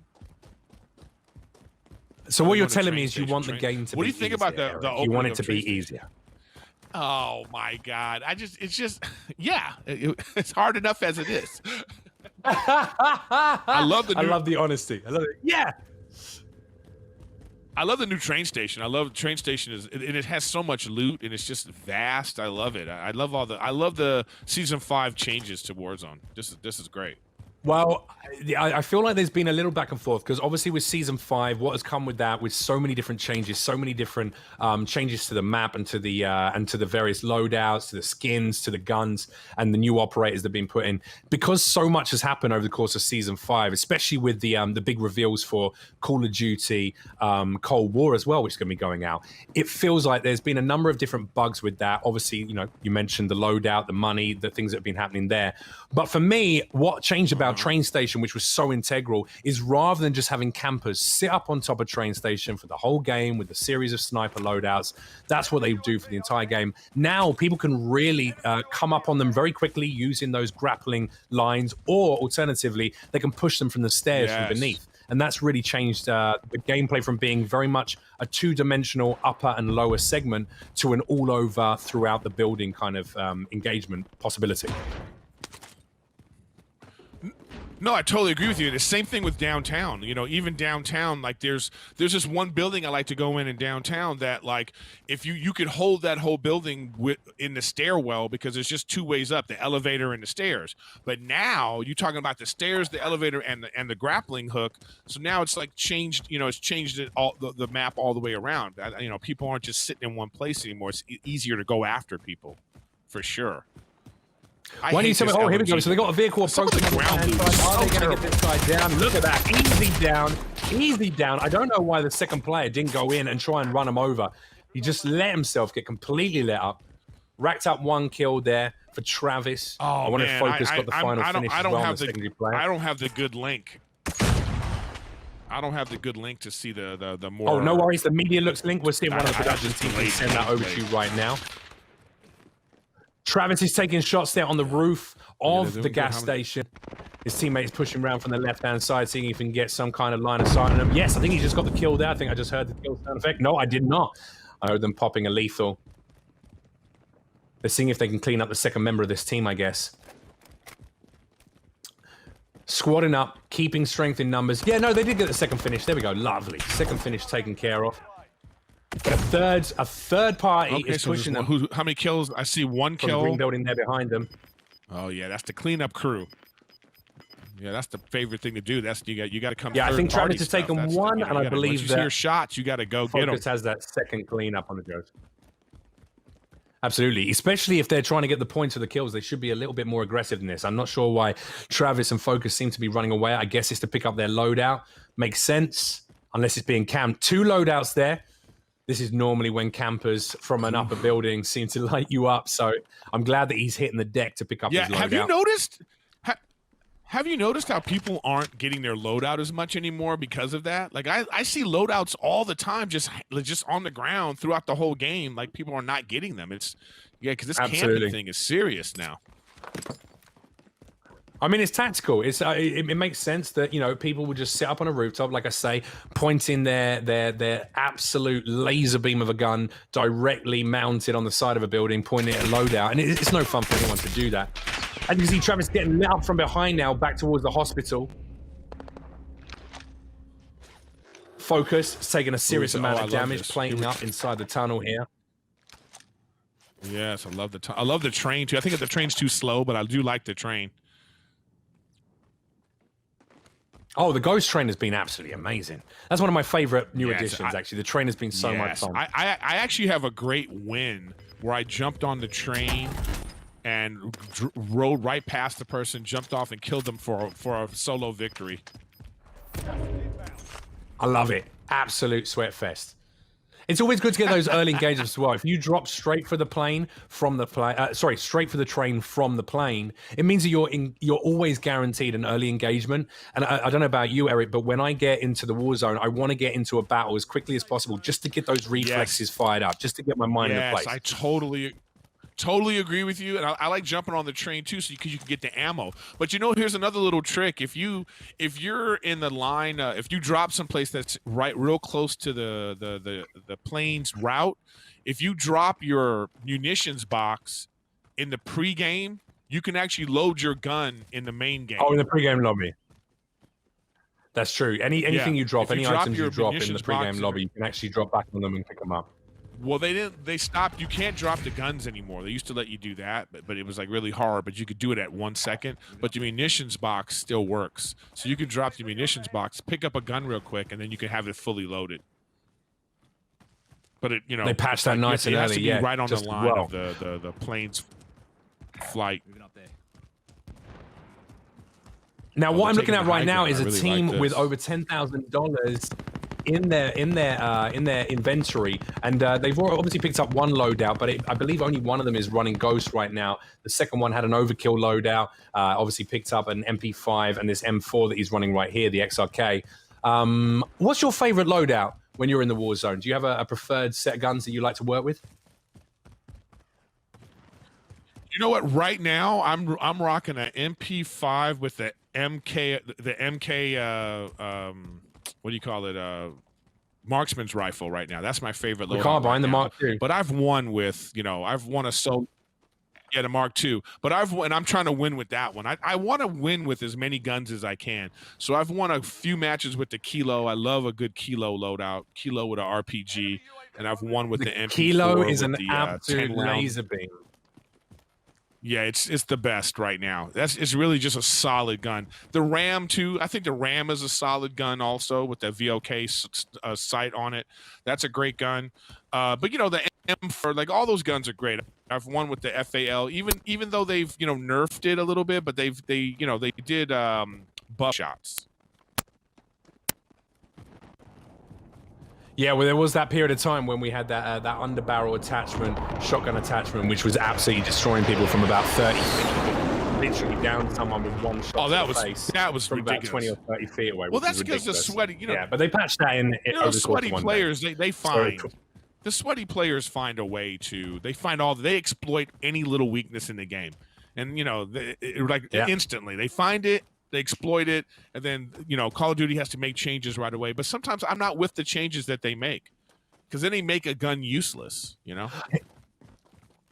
Well, this is what I feel about, like, when you mentioned the Kilo being one of your favorite ARs to run with. I'm really proud to hear you say that, because for me personally, the Growl and the Kilo have always been laser beams. They've been nerfed down. They've already gone through that process of being absolute fire and then being nerfed down to make way for other guns, and yet they still slap. They still have great range on them. Obviously, the Growl got nerfed down slightly on the range damage, but it still hurts. It still hurts from close to mid range, and things like the Bruin, which obviously for the last probably month or so, everyone has been running with the Bruin because they know it's going to absolutely destroy their opponent. But that's gone now. It's been nerfed down, and people are like, "Oh, what do I use now?" It's like, well, maybe. Oh, now I just noticed that we're looking at Focused here, but he actually missed a player on the left-hand side. There were two players over there. Obviously, someone approached him in a vehicle right now. Why is he not yet lighting him up? Is he going to drop him before he gets the shot? Yes, they got the drop there. Didn't get the kill. They should have waited a little bit longer. They should have waited a little bit longer on that one.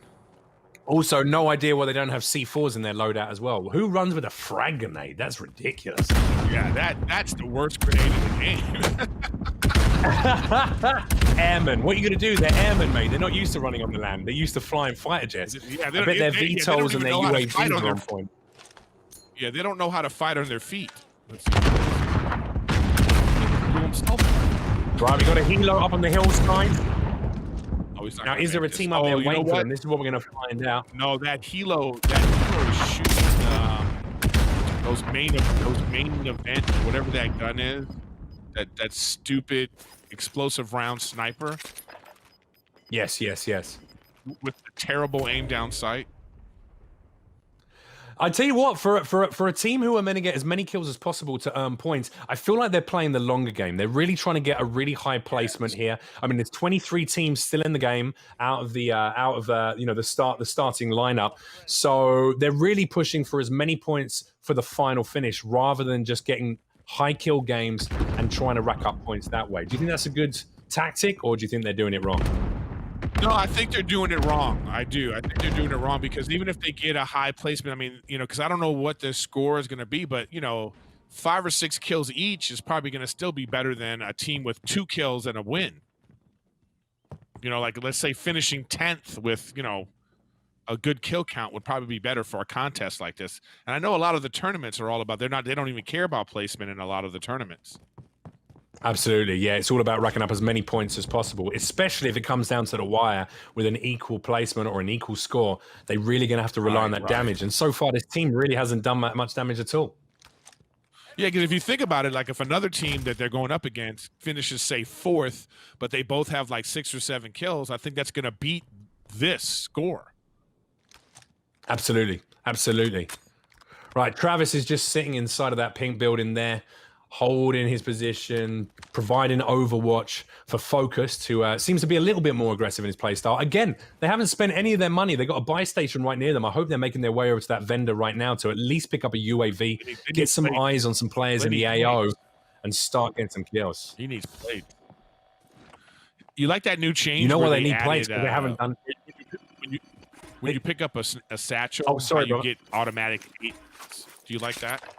Yeah, I feel like that was a terrible addition to the game, if you ask me. I feel like you should earn your plates. The satchel is more of an item to carry around with you, and why it comes fully equipped with 8 plates is beyond me. I think they're making the game more and more accessible for more and more players. You have to remember that just because players like yourself or I might like to play in a more aggressive, high competitive, manner, there's also a lot of youngsters who play this game, and they want to make sure that they are welcomed into the game, that it's not such a difficult learning curve that they can't at least get placed decently on some of their first few games, and maybe that's the reason for that.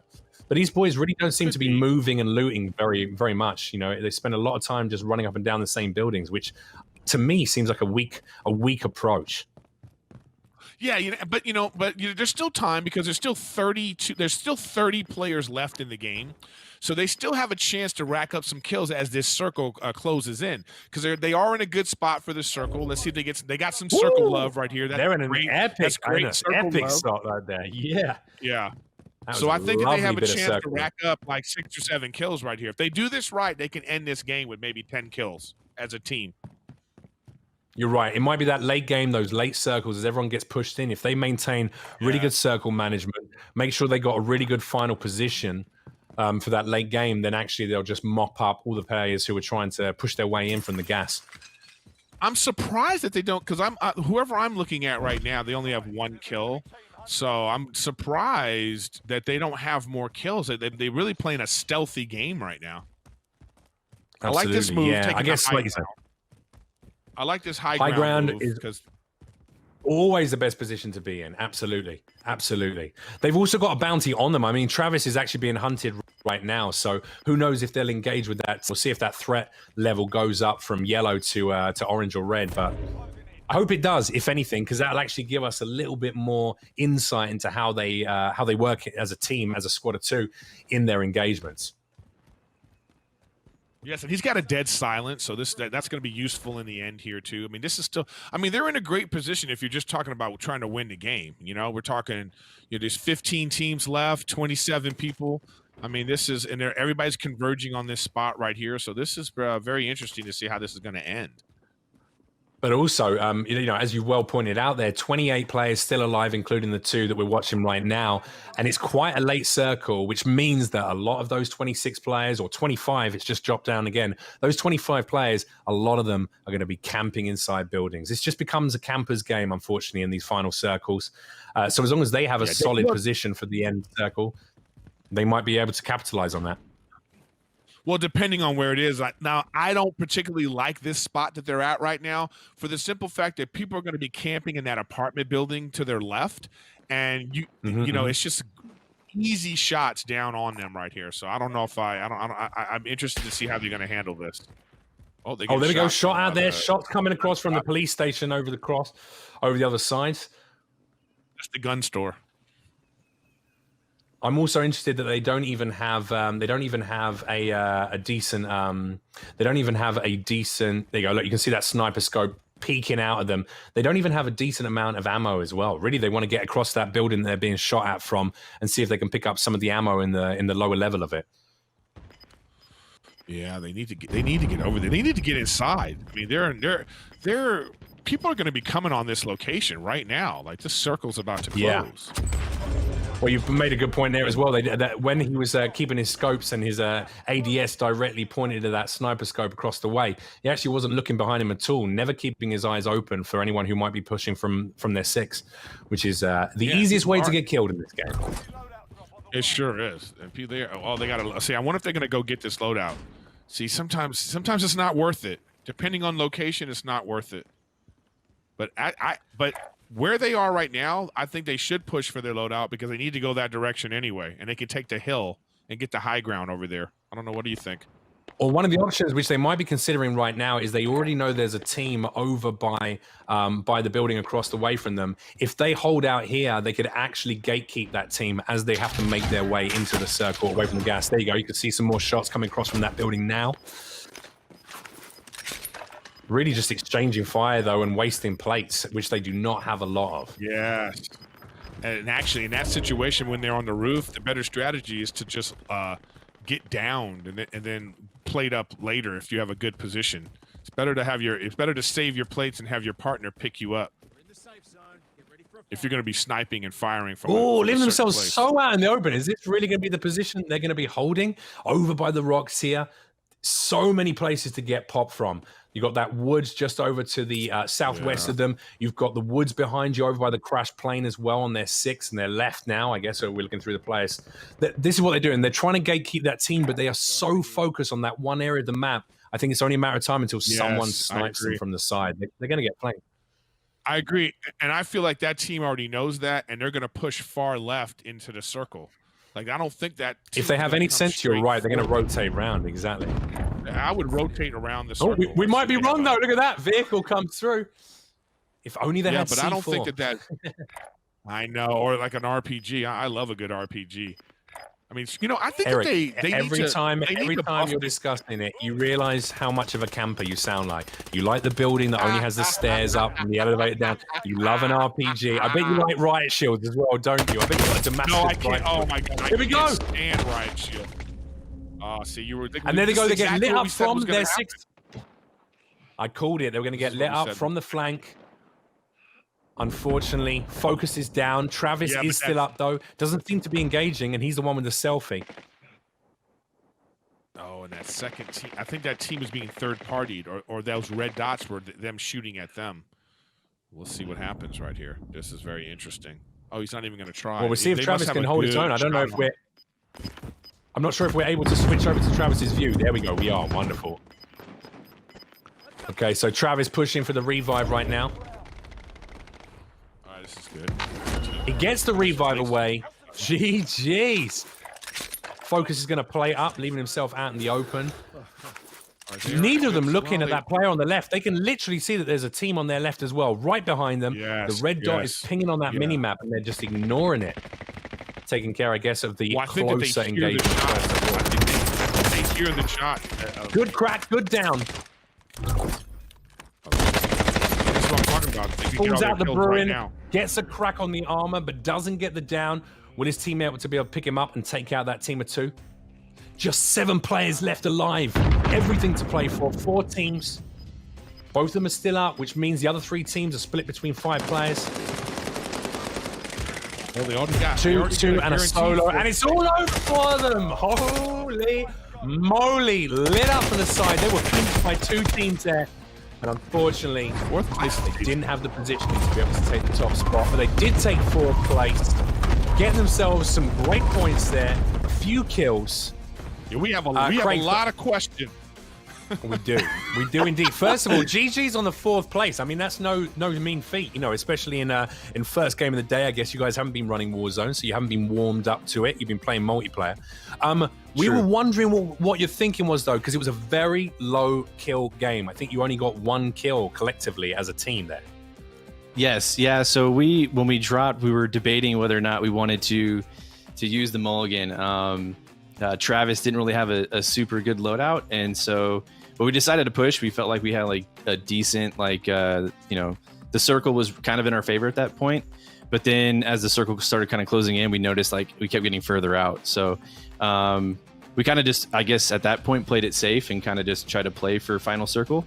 And it didn't really go in our favor. We ended up getting sandwiched. But yeah, 4th place is not bad. It was like a ton of fun. Yeah. Go ahead, Erik. I was going to say, I feel like you wasted a lot of time messing around with that team from the gun store. Instead of establishing where you wanted to go. And then you got pinched by the other team coming from the back. Why'd you do that? So we kept carrying shots. Like we thought that we were going to get pinched from behind us. So we were like, okay, well, what we could do is we'll pick off these guys in the circle because they were forced to come to us.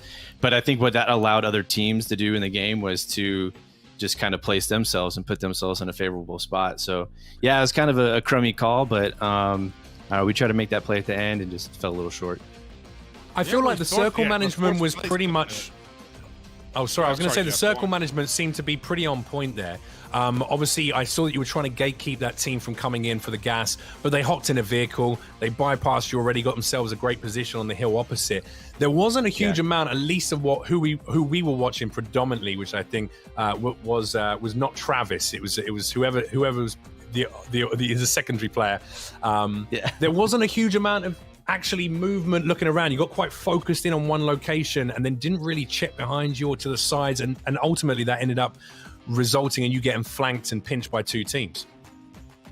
Yeah, definitely. It was I think again you guys made it a really good point. I think we focused on that one team at the shop and we were like, okay, we'll get these picks and we'll try to just get it down, and then if we got them in close enough, we could maybe kind of utilize their gear if they had better weapons, and then if we were able to do that, we could have started pushing back into circle. But it kind of, I think, put us in a bad predicament altogether because we would have been outside circle and then everybody else would have had good position, that was in the main circle, and we kind of would have been the odd man out. But yeah, it was definitely, we kind of rolled the dice there and it didn't go in our favor, unfortunately. Was there any thought of getting that second loadout because it was sitting right there on the edge of the circle?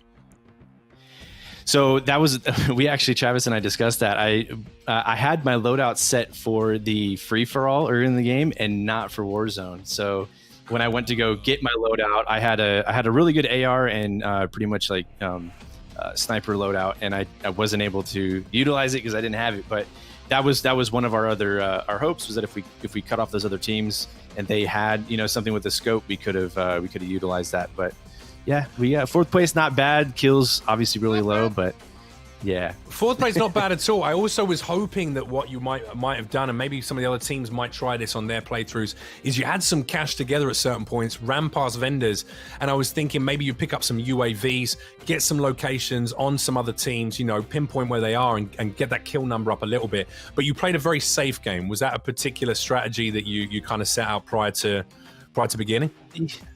I think so. We initially we dropped Boneyard because it's not like a super hot drop, but it's you'll get action from the get go, and we kind of did there in the beginning. You saw there was kind of that's where we got like our only kill, but it was like from that point on, it was a back and forth of whether or not we wanted to mulligan because of Travis's loadout, unfortunately. But we just pressed through. We were hoping that we could came across some stuff, and then the circles were just not really in our favor because we just had to keep trekking. And at that point, I think when we got about like half game, we were like, all right, let's just play it safe and try to play for final circle and try to get a dub. And also, I'm sorry to mention it, and I apologize in advance, but frag grenade in your chosen loadout. What the hell were you thinking? Like, what? You might have, You might so well I had think a pineapple. You could have just had a pineapple that you covered in gasoline and just threw it. Like, what was that? What is that frag grenade? I got a 3-foot zucchini over there that could have done more damage than that frag grenade. I was gonna ask you, Jeff, if I could borrow that. I was like, man, I'd rather pick that up and like hurl that at somebody than use this thing. So, yeah, I don't know what happened. I don't know if I like slipped a hand and I picked it up. I don't know what happened, but I hit it and I was like, oh great, I'm gonna kill myself, and that's how we're gonna end this Warzone match. But hey, listen, you guys did pretty well though. You did do pretty well though. You came 4th. You got a 4th place position, which is respectable in any game, let alone in a competition game. So GG's for that. That will earn you a whole load of points. Obviously, the 1 kill, that's only going to be 1 extra point added to the top of that. What do you think of your chances to come out on top in this over the course of these Warzone games? Oh man, we got some really good competition. Bryce and the other teammates are just they're top fraggers. So I think they're gonna probably come out on top. I think we did our best, but I'm looking forward to getting into a Warzone match with them later and taking the crown for Nellis all together. Well, listen, I mean, GG's to you and your teammate. You both did great. I'm sorry it didn't result in a dub or a few more kills, but a respectable score nonetheless, 4th place. Congratulations, mate, and let's hope that the other 2 teams get popped in the first couple of minutes, and then you'll be going home with a prize today, right? Yes, sir. Yes, sir. Thank you, guys. I really appreciate it. Thank you. Right, well, there we have it. First game down. Some points are up on the board, Erik. Craig Burks racks himself up. 11 points total, 1 for the kill, 10 for that placement of 4th place. Pretty solid score, actually. Yeah, it's solid, but I think that the kills could have been higher considering when you look at the point system. So, like, for instance, like, fifth, like, let's say if the next team finishes 8th through 10th, they get 4 points. And if they both get like 3 kills each, it's going to be right there. So I think they're in a good spot finishing 4th, but I think that, these other teams with a little bit more aggression are going to pull ahead. Exactly. I agree with you. Yeah, I'd be going full force, full send, picking up UAVs, locating teams and actively pursuing them to try and rack up that kill count. So hopefully our second team might give that a go. Our second duo partnership is going to be Bryce Borngraber. And again, just to make things fair, he will be teamed up with Airmen Travis Warthen once again. We're going to be starting their match right now. Right, here we go. So the team are loading up for the second Warzone game. All right, so what do you think they should be doing differently on this one? Pushing more aggressively, seeking out high kill counts, obviously. Yes, for sure. I think the first part of this game, personally, what I would do, because I'm going to get to play. I know what I'm going to. Since you get a mulligan, I would drop in at a really hot location. If it doesn't work out, take the mulligan and then go slow. There you go. But like for me, I drop. That's because you got 200 gamer IQ, Erik. 200 gamer IQ right there. I drop into Superstore, drop into a TV station, one of those places, just to like see what you can get done, and then if it works out, then keep it going. But if not, you try to use that mulligan right away is what I would do. Or even, I mean, we were talking about it earlier on. We know that people are going to be dropping at the stadium and they're going to be dropping at the train. I would maybe land on the train, see if you can get some legendary kit, get a few quick kills off the bat, and then progress from there. That could be nice. Yeah, for sure. But I think this is going to be a high kill game because this guy's really good. So I think that Bryce already looks a bit more aggressive. Yes, I think he's ready to go. He's stacked and packed. All right, well, they're locked and they're loaded and they're ready to drop hot in the AO.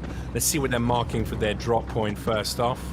It's a pretty good flight path. This is a good map. Most of the map is available. Yeah, this is a good map, exactly. too. And look at that stadium drop. Ooh, that's where I'd be going. Straight into stadium, see if we can rack ourselves up a few kills and progress from there.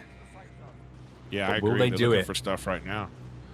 I don't Nope, know. they're going to go to the They're most looking peaceful area on the map. They're going to move into a semi-detached house and start a family together and live a life of peace and solitude. It's 2020. Yeah, They can do what they want. It's their life. It feels a little campy. It feels a little campy right now already. They're gonna, like they're going to Thanksgiving dinner or something like that already.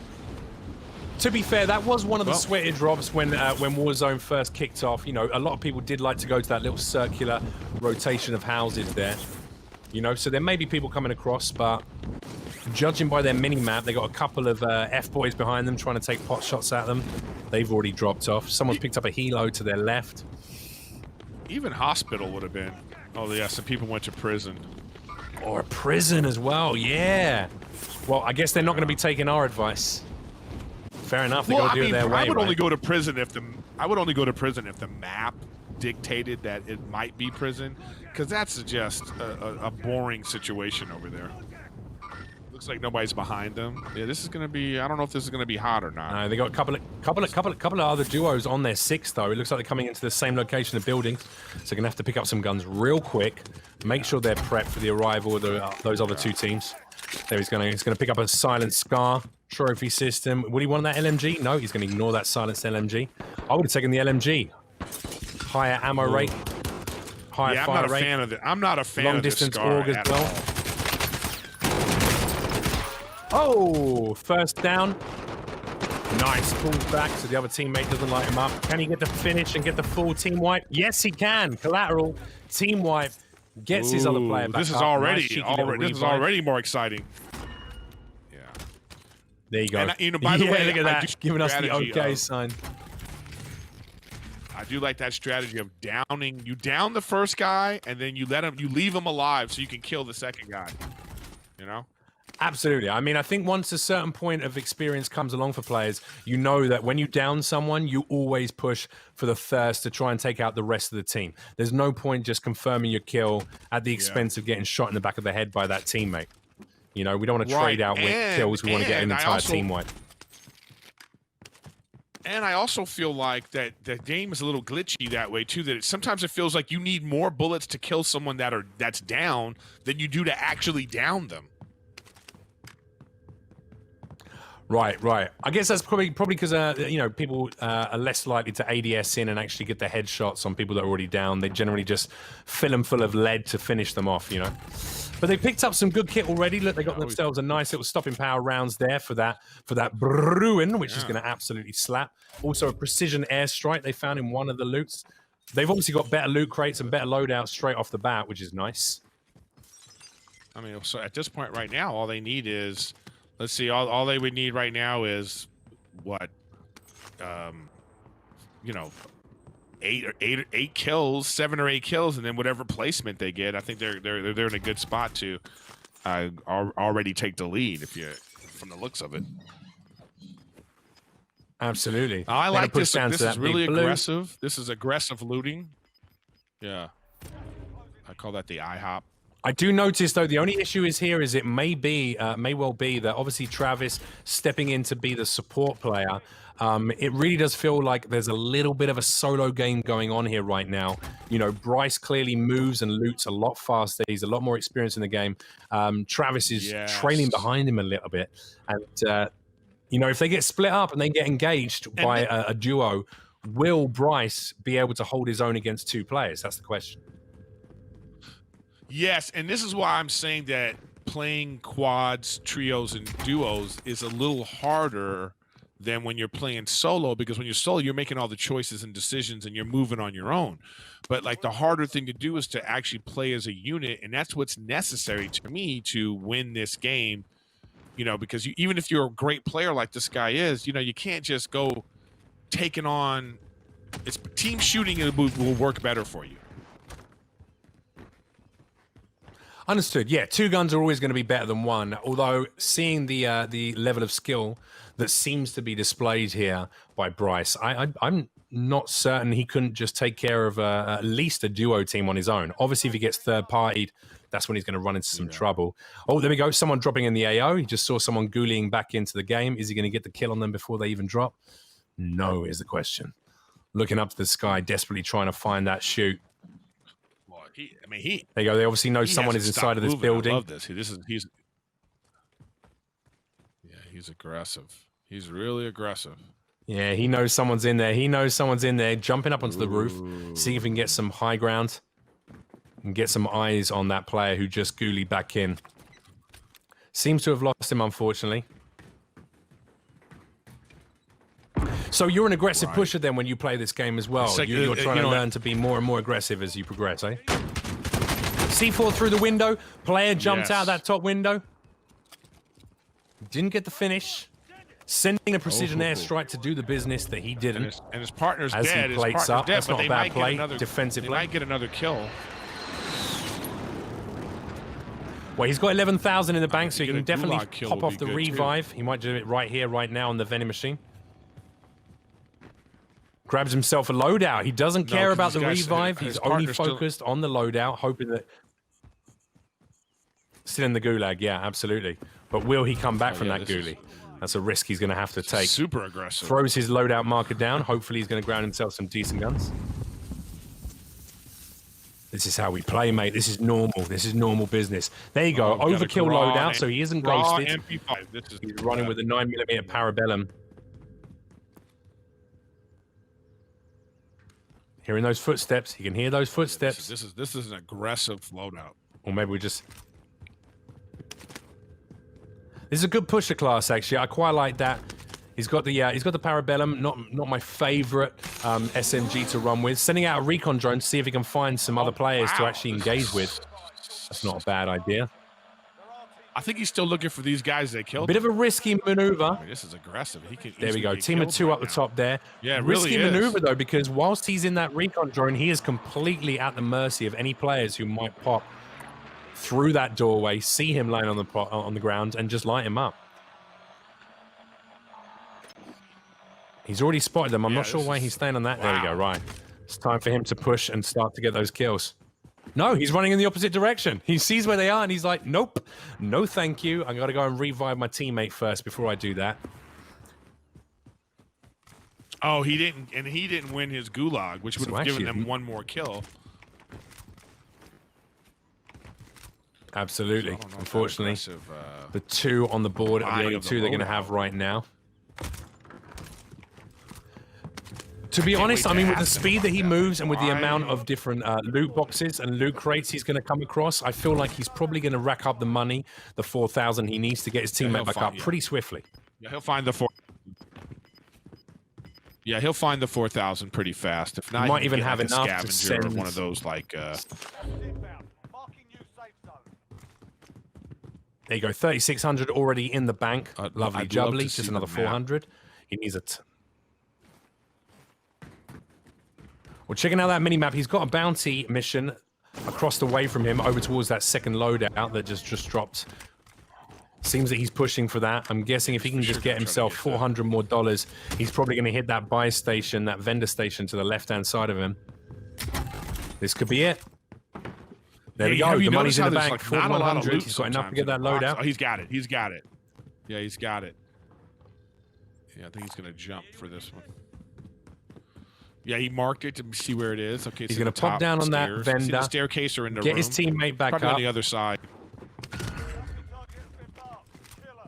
This is a beautiful way as well to see where those nearest enemies might be. You know, it actually gives you a pretty clear indication of where the rest of the enemies might be. Is he going to go for the revive, or is he just holding on to that cash? He doesn't seem that concerned with getting his teammate back up yet. Why do you hate him? Why do you hate Travis? Bryce. Oh, there we go. Yes, what did he do to in you? In he goes, in he goes. Enemy UAV overhead. There's definitely someone in the AO as well. He's definitely got some tangos close to him. You could hear that they had a UAV up in the sky. Yeah, now there's 2. And there's two good loadouts that this guy can drop to. I wonder which one he's gonna get. And with the There you go. location, He's on top of that secondary one. Good if you have to like coming in to buy provide him back some here. kind of coverage fire as well, whilst he gets his guns. Now it'll be interesting to see whether he runs Ghost on his second loadout here. Now? Let's see if he picks up Ghost. No, he did. He did. He did it. I think that's what he did there. Yeah. See, he's ghosted now. See on the right. Perfect. This is Yeah, going to make for life sure so he much did. easier for them late game, especially with the UAVs they're going to be popping. Yeah, and those heartbeat sensors in the small circle. Yeah, this guy is aggressive, huh? Like he's not even waiting for his guy.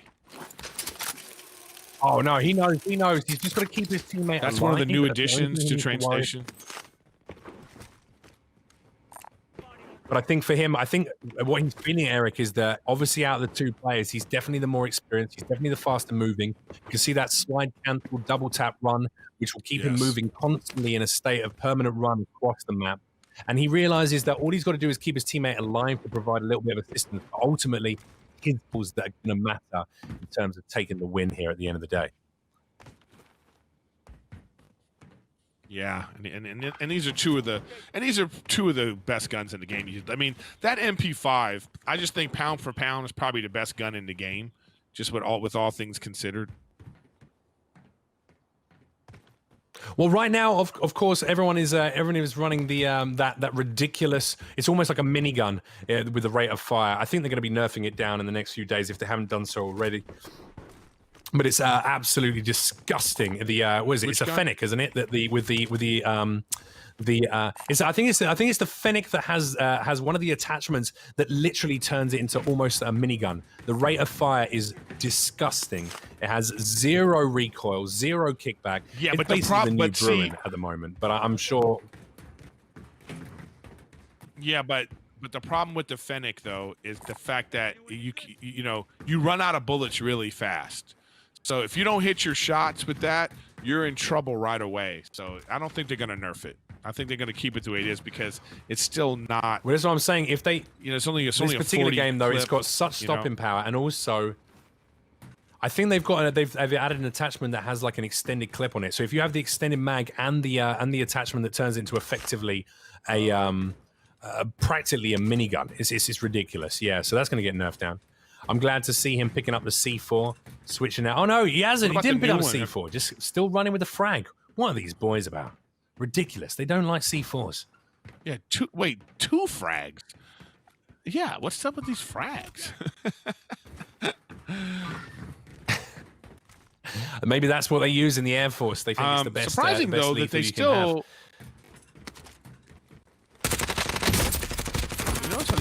Oh, straight on, a lovely down, okay, so a nice that's finish. their third kill. Right, here we go. He's going to see if he can find the teammate. He's thirsting the other teammate because that was only a down. It wasn't an immediate team wipe, which means there is still another player. He saw that sniper scope, pointed right at his head. Nice. Sniper shot. Yeah. Nice pullback there as well, so he avoided that engagement. Perfect work. Pops him once. Pushes down a little bit closer, going aggressive. Can he get the second? No. Shots don't connect on that one. Sends out the frag. There we go. We've been slagging off the frags all the way along. If he gets this, Kobe! Who knows what will happen? You can't throw the frag over there. I think the only thing that would make it over there is a thermite grenade. Oh, no. With a well-placed frag, you can definitely probably reach that distance, I imagine. You could probably get about a 40-foot distance on it. That fucking building? All right. With a little jump and a little double tap run just before you push. throw it, it really does give it an extra push. Now, they haven't looked behind them for a little while. I feel like he's getting a little locked in on those players he's engaging. He's probably just going to be trading bullets at this point. He really needs to get down up close and personal, especially with the loadout that he's got. Yeah, it's like go get him or move on. Isn't that your thought on that right Absolutely. there? Otherwise, you run the risk of getting picked up and pinched from behind. Yeah, or sniped. I mean, just the snipers in this game are so good these days.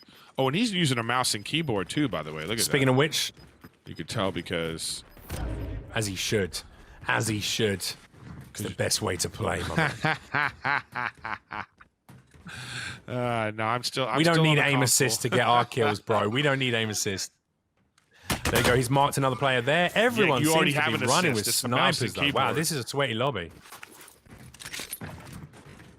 Yeah. Now, very obviously, sweaty. one question as well, Eric. Obviously, now these games are all being done with SBMM, so it's skill-based matchmaking.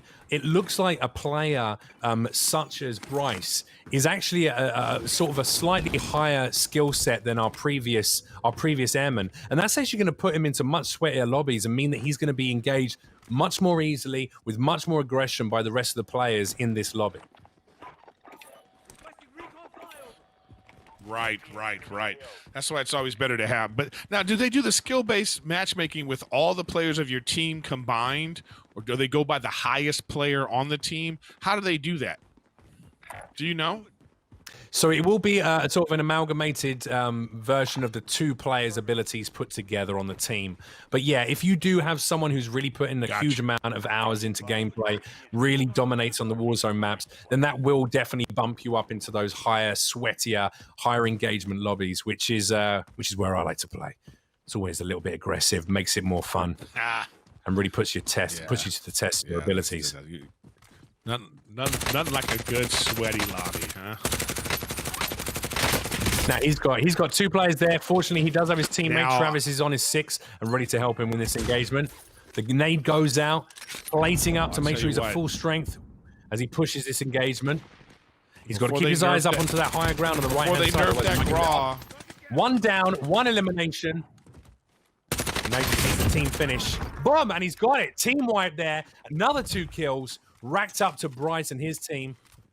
5 kills so far. Right now they're in. For that Right now they're in high kill 18th place. point So game. right now they only have 6 points. Yeah. Well, right now they only have 6 points. So now they 6 points plus those 5 extra. So they're actually if the other guy is he's already tied right now.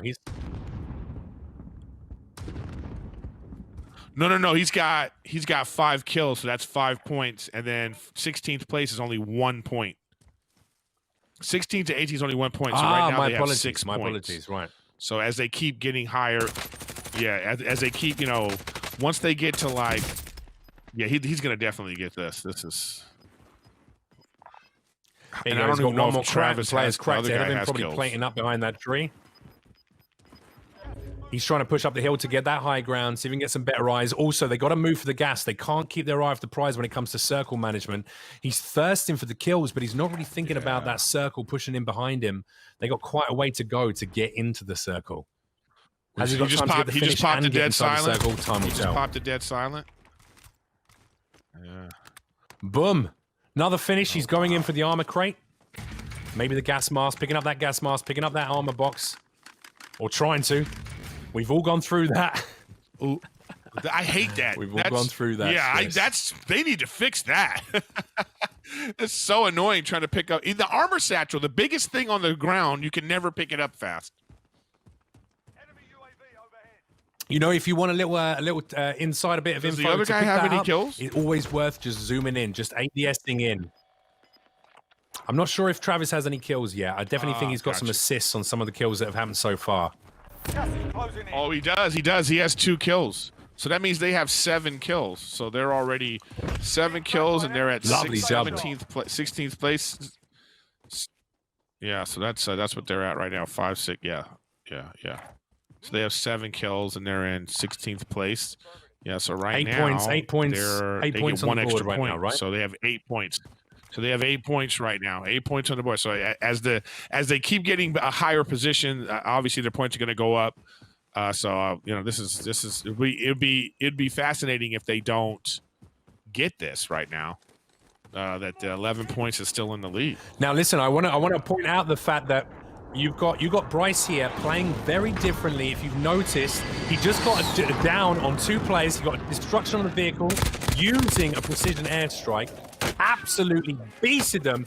Hasn't seen the players to his right flanking him. Is he going to be able to get inside to play up? I think he is.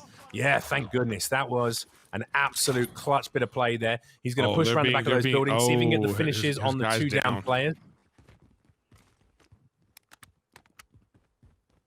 down and out. He's going to have to revive his player if he wants to do that. First, he's going to drop that armor box, pick up some more armor plates to make sure he's covered for this engagement.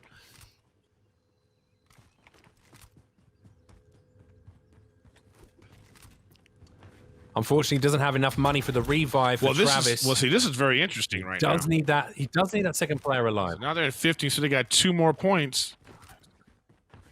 So right now they have 9 points. So if he dies right now, that would be like right now. If they knew what the score was, that would determine how he might want to play this game. He might not want to be as aggressive, but we'll see. I was also going to say, Eric, depending on where the circle moved to. Considering where the circle is now moved to, I was going to say maybe he could have camped out in that building and just carried himself for the win. But he's still getting the kills. Got another down there on top of Big Yellow. Can he get the finish, though? Is he going to be able to get the finish before the other player comes up to revive his teammate? That gun is a laser beam. That gun's a laser beam, isn't it? Jeez. I'm telling you, yeah, the ground, the kilo, man, those are the ones you want in your loadout. But the GRA, like even before they nerfed it, man, the GRA was just like 80% of the people that killed me had a GRA. It was just so many people were using it.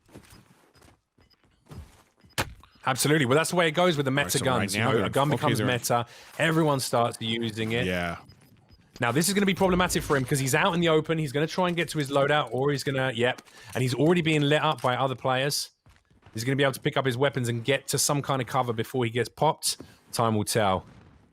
Looks like he's going to make it out of there alive. The threat level is back down to yellow on him. So get his sniper. That team is no longer pushing him. Oh, this is so interesting. He's in a great position right now for these final circles. Picks up a bounty. So he can get eyes. It looks like there might be someone he thinks up in the tower of the fire station. I actually think they're beyond that. It looks like they're beyond that. Oh, gets popped once. Yeah, but somebody got him, though. Somebody got him. He got popped. Oh, so now they're he definitely needs to pick up some more cash and get himself some plates. Adds 2 either points. An armor box or grab something from some of the buildings, some of the loot boxes. If he gets him to right now. If he gets him to 10th, if he gets him to 10th place, they'll take the lead. But I'm surprised, even with all this aggression, that the other team's still in the lead. This actually seems, Eric, to be the perfect marrying of aggressive gameplay, but then he knows when he's being thirsted, when he's in a position where he might be getting popped, he actually pulls back, gets himself to a defensible position to wait, let those other teams kill each other. They're already in 9th place. He's got eyes on 2 players up on top of that building. There's definitely 2 up there. I saw one peeking. Little head glitch coming over the top there. Is he going to be able to get some downs on them? Will he be able to get the finishes? Well, right now, because they're already taking the lead. Right now, they're in the lead now because they have 12 points. So he's already taken the lead. Absolutely. Right now, it's just racking up as many points as possible to ensure that they take the win overall. Because who knows what will happen with Darius Omar when he plays with Travis at the end of the next Warzone game. Mm. Oh, and now he waits. He's playing the long game now.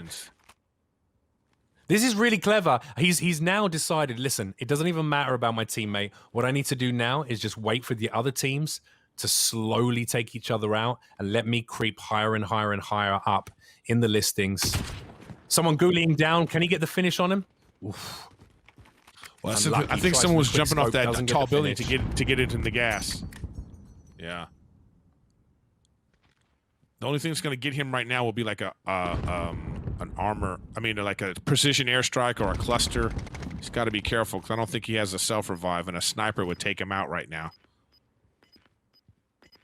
I think there still is a buy station. As you can see now, 14 players still alive, Eric, and obviously there's only 9 teams. Oh, 12. There we go. Down to 8 teams left in the game. 12 players still alive. Obviously that's 11, and our boy Bryce. He's just trying to pick off what he can. I love this play. Very defensive, but also still going for those snipe shots, trying to get those final kills. Gets a bit of cash, enough for the revive. It's too late, though. There's no more vendors still on the map. Gulag is close.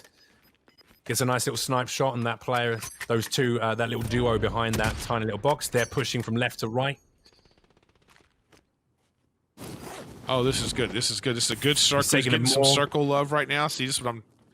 Yeah, building to building. This is good. Good approach. The gas is going to push him in, though. He's going to have to start making his way forwards. Can he get the knock on this final player? Woo! Full aggression. Let's go. Close-up gameplay now. This is what we're looking for. Gets out from behind. Gets another team wipe there. Picks himself up an armor satchel with 8 plates. Can he get them loaded in before he gets popped? He's really got to play up, otherwise it's all over. 1 HP left, and he's down and out of the game. Yeah, the gas got, Woo! That was an absolute sweat fest. Takes third place there. That was amazing. Racking up a very respectable 15 score. points. That was crazy, man. Yeah, that third place got him 15 points plus all of his kills. So they got 9 kills. So that's 9 points plus the 15. 24 points total. That's pretty good. 24 points. Amazing. Amazing job. Epic work. Right, Bryce, can you hear me, my man? Yes. In the face of a killer. Look at him. Just Look at that. I know. I said this when we were warming up earlier on in our tech rehearsal. You have the cold, soulless eyes of a sociopath, and we've seen it put into action in Verdansk today. My dudes, it feels like you were playing a very clever game. You went for those early kills when you knew you could get the revives. You kept your teammate up to give you assist and support. Obviously, Travis and your levels a little bit different. But you were very aggressive early game, and then you decided to take those last final circles with the high ground, try for the snipes, and just hold position until the teams wiped each other out, gaining you those extra points. Was that the gameplay from the start? Was that the outlook? Yeah, basically, just towards the end there, I realized like where I was at with the placement, and then I looked at like how the other team got 10 points just from getting fourth. So I figured, may as well take advantage of placement, and then the amount of kills that we both had that helped to boost us up a little bit higher than the other team. But I can tell at the end there you wanted to win. That gas mask let you down right there, though, huh? yeah. The animation to throw it on and take it off gets people killed all the time. So I was trying to utilize it by being a rat, just kind of sitting on the gas, and then I ended up dropping it. So. Yes, I have a question for you about that, because I was going to say, because I actually do not pick up gas. I don't pick up gas masks anymore just because of the gas mask animation. I've died 4 times where I had the final kill, and I ended up dying because of gas mask animation. Is that now? Do you normally get the gas mask, or you just depends on where you are? Like, what's your thoughts on a gas mask? I get it because I've seen a lot of games where people will hide out in the gas. I've actually seen a video of a guy that had a lot of money and just kept buying gas masks, kept buying them over and over again while he was in the gas to win. So I use that as a way to kind of like play like a rat and stay in the gas and utilize it to my advantage. Yeah, I felt like, though, that there was when we were watching, it looked like it was a solo player. It looked like you were playing solo. You just happened to have somebody with you. It kind of felt like Travis, that, Yeah, Travis told me from the beginning, he's like, I'm just going to follow your lead. You obviously play a lot more. I was like, all right, sounds good. Yeah, but follow your lead doesn't mean you just leave them behind. I was kind of in my own game, just in my own zone right there. Yeah, you were. Let me be honest. When we knew that, as a player who plays an awful lot like Bryce, if you can't keep up, get out of my lobby. That's the way you got to do it, man. You got to push. You got to get that loot. Also, the reason why I feel like Bryce, you got to purchase so many UAVs, so many precision airstrikes, you got your armor boxes, you were constantly on top of your vendor, is because you were doing so much looting, where the previous team barely touched about 3 or 4 buildings over the course of their entire match. Yeah. That comes with like just playing a lot, though. Like, I loot super fast. I'm sure you guys could tell, and you're probably like, oh my god, this guy's crazy. But I just loot super fast because I know that money's important, to get revives and get UAVs and loadout. For me, once I get my loadout, I'm good to go. If I don't have it, I'm pretty bad. So is that why you've never run with Ghost. That's why I'm used to going as fast than that. To me, it looked like a little bit slow, if you don't mind me saying. But yeah, I think Erik was about to ask, is that why? Yeah. You know what I'm gonna. You know exactly what I'm about to ask. Yeah. I was like, oh, he's really. You know when I know you were playing solo, when your man was down and you didn't buy him back. You said loadout or my partner, and you went bye. Well, I'm going for my loadout. For whatever reason, with Warzone, it takes a while for the game to register when someone's gulag is ended. Like when they've died in the gulag, it takes a while. So I figured I'm here right now, just buy the loadout and take care of getting them back like I did anyway. So I thought that was the right play. Cold, calm, collected killer, ladies and gentlemen. And also racking up an amazing score there. Bryce Borngraber, congratulations, mate. That was a wonderful round, and it could carry you to the top of Nellis Air Base. We're going to be moving into our third and final duo partnership, dropping in the AO. But before that, let's have a look at the leaderboard. As you can see there, absolutely dominating that game. Was it a solo one? Who cares? He racked up 24 points for that third place finish, as well as the 9 kills that him and Travis generated together, putting him over double the score of Craig Berkser. Darius Omar Stevens is going to have to do something special in this final game to come out on top. All right, Erik, so it looks like our third contender, Darius Omar Stevens, is loading back in with Travis. He's going to be going hot in the AO. Oh, running as Alex, I can see by that adorable little leg of his. Yeah, this looks like Chad Michael Collins, I was going to say Chad Michael Collins, who actually voices the character of Alex. He also plays Warzone as well. It's not just Ghosty Boy, it's Alex too. We just need Captain Price on board and Gaz, and we got the full task force together. Oh, I'd love it. You got to get me in with those guys. I'd love to play with you guys. Oh, we're going to make it happen. Don't you worry about that. Right, here we go. They're looking for a late drop. Maybe going down to that scav. We've got a lovely flight path. Look at that, taking in most of the map. And it's, the whole map, so let's see what they'll be able to do with this. I think they'll be able to get whatever they want right here. I think if Omar's been keeping up with the plays so far, he knows he's got to go for those high kills. He knows he has to push aggressively. And obviously he's going to have to kind of pull Travis along with him on this game to make sure that he's supported. For sure. Let's hope Travis, picks it up this game. I don't know. You think Marcus has this kind of? Does he have an aggressive play style like Bryce? Because that was just a really aggressive slide cancel play style. I don't know if. If we've learned anything about Darius Omar so far, he's definitely got high kills in the multiplayer games earlier on. So I feel like he's a seasoned player. He's definitely running a good setup. He's got a nice rig in his house. So hopefully he can turn out the business and actually get a high number of kills as well as a decent placement. Look at that. There's so many teams around them. We've got at least 1, 2, 3, 4, 5, like 6 or 7 players, at least 3 other teams with them. Oh, he's going for cracks the shield on that guy there. Trot. Starts to thirst him. He's going for that kill. Yeah, you got to get that kill. He's got to get that kill. Absolutely. Without the confirmation, it means absolutely nothing. Not a damn thing. That's one of the most frustrating things about the game when you're looking to get kills. Did they get that contract? I didn't see. Travis. They haven't picked up the contract yet. No, it's still marked on the map for them. No one else has picked up that scav though. I think it wouldn't necessarily suit them well to pick up a scav unless they're literally doing it to get some cash together to buy themselves an early loadout. Maybe that's the play. And I've noticed in the game that there's not a lot of scavenger contracts. It's more of those stupid supply runs, which I think is the stupidest contract in the game. That supply run. It does depend if you need to get a teammate up pretty rapid. Picking up one of those scavenger, one of those supply runs, grabbing a vehicle and getting yourself across for a free revive can actually be pretty good. It can actually work out pretty well. Yeah, but that's a lot of ifs have to happen in that situation, though. Vehicles are I feel like they've nerfed the vehicles and they need to buff them again because, you could just graw somebody, you could ruin somebody right out of a vehicle from distance, and I don't think it doesn't make any sense sometimes. If the precision is there, the precision is there. I'm more interested in the fact that Darius Omar seems to have picked up an Origin shotgun and dropped the kilo, so he only has 2 close proximity weapons here. He's got his pistol that he loaded out with and the Origin shotgun, but it's a bog standard Origin. Oh, there we go. He was waiting for the AUG. Maybe that's what he wanted. Well, that Origin is a beast.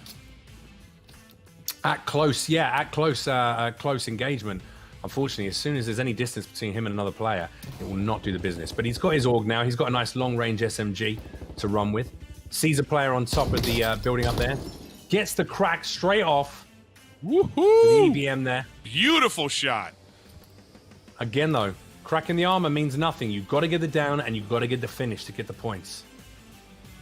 Yeah, at a certain point, they're going to have to go for placement over make sure they get the placement, or they're going to have a tough time in the end trying to get all those kills to really catch up. 24 is the score to beat. A team taking Big Bertha over to the right-hand side, over to the construction yard. Can he get the finish? Another crack. Player gulagging in. He doesn't get the down on the player gulagging in. People just dropping left, right, and center. Yeah, he's got... Yeah, this has been a hot zone right now, huh? Considering where this map looks like it's going to end. But they're going to end up having to get... Speaking of ending, that is it. Over for Omar, Darius, Omar Stevens. He's down, He's got his he's gulag. out, he's into the gulag. Can he come back? I see that Travis is DC'd once again.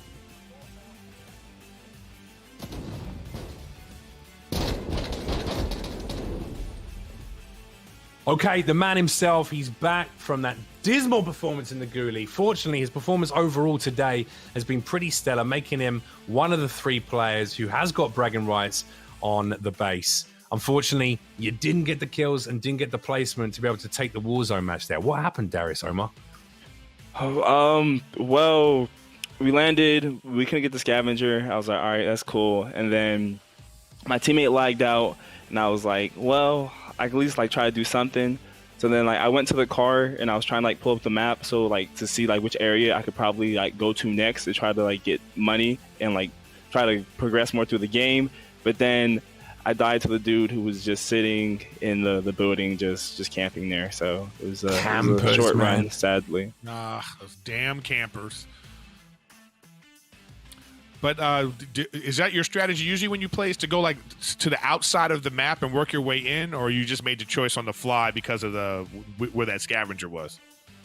So normally I do try to just land like on a scav or a bounty like off rip to because it's an easy contract, and then you get money, and then so therefore you get like it's easier to do a loadout, to get towards a loadout that way instead of like just landing randomly. But then we didn't have the good luck of the draw. Like 8 teams landed there. Like 8 teams had the same idea for going for that one scav. So it was just bad RNG. I was going to say, yeah, when it comes to RNGesus there, he was not preying down on you because you had 3 teams pop all the way around you. And I saw you actually crack not 1, not 2, but 3 sets of armor, unfortunately not being able to get the final down and get the final eliminations and the kills you needed. Nope, I just wasn't I didn't have the weapons, I didn't have the cover or anything to like do much with anything at all there. So I just tried to make best of what I had.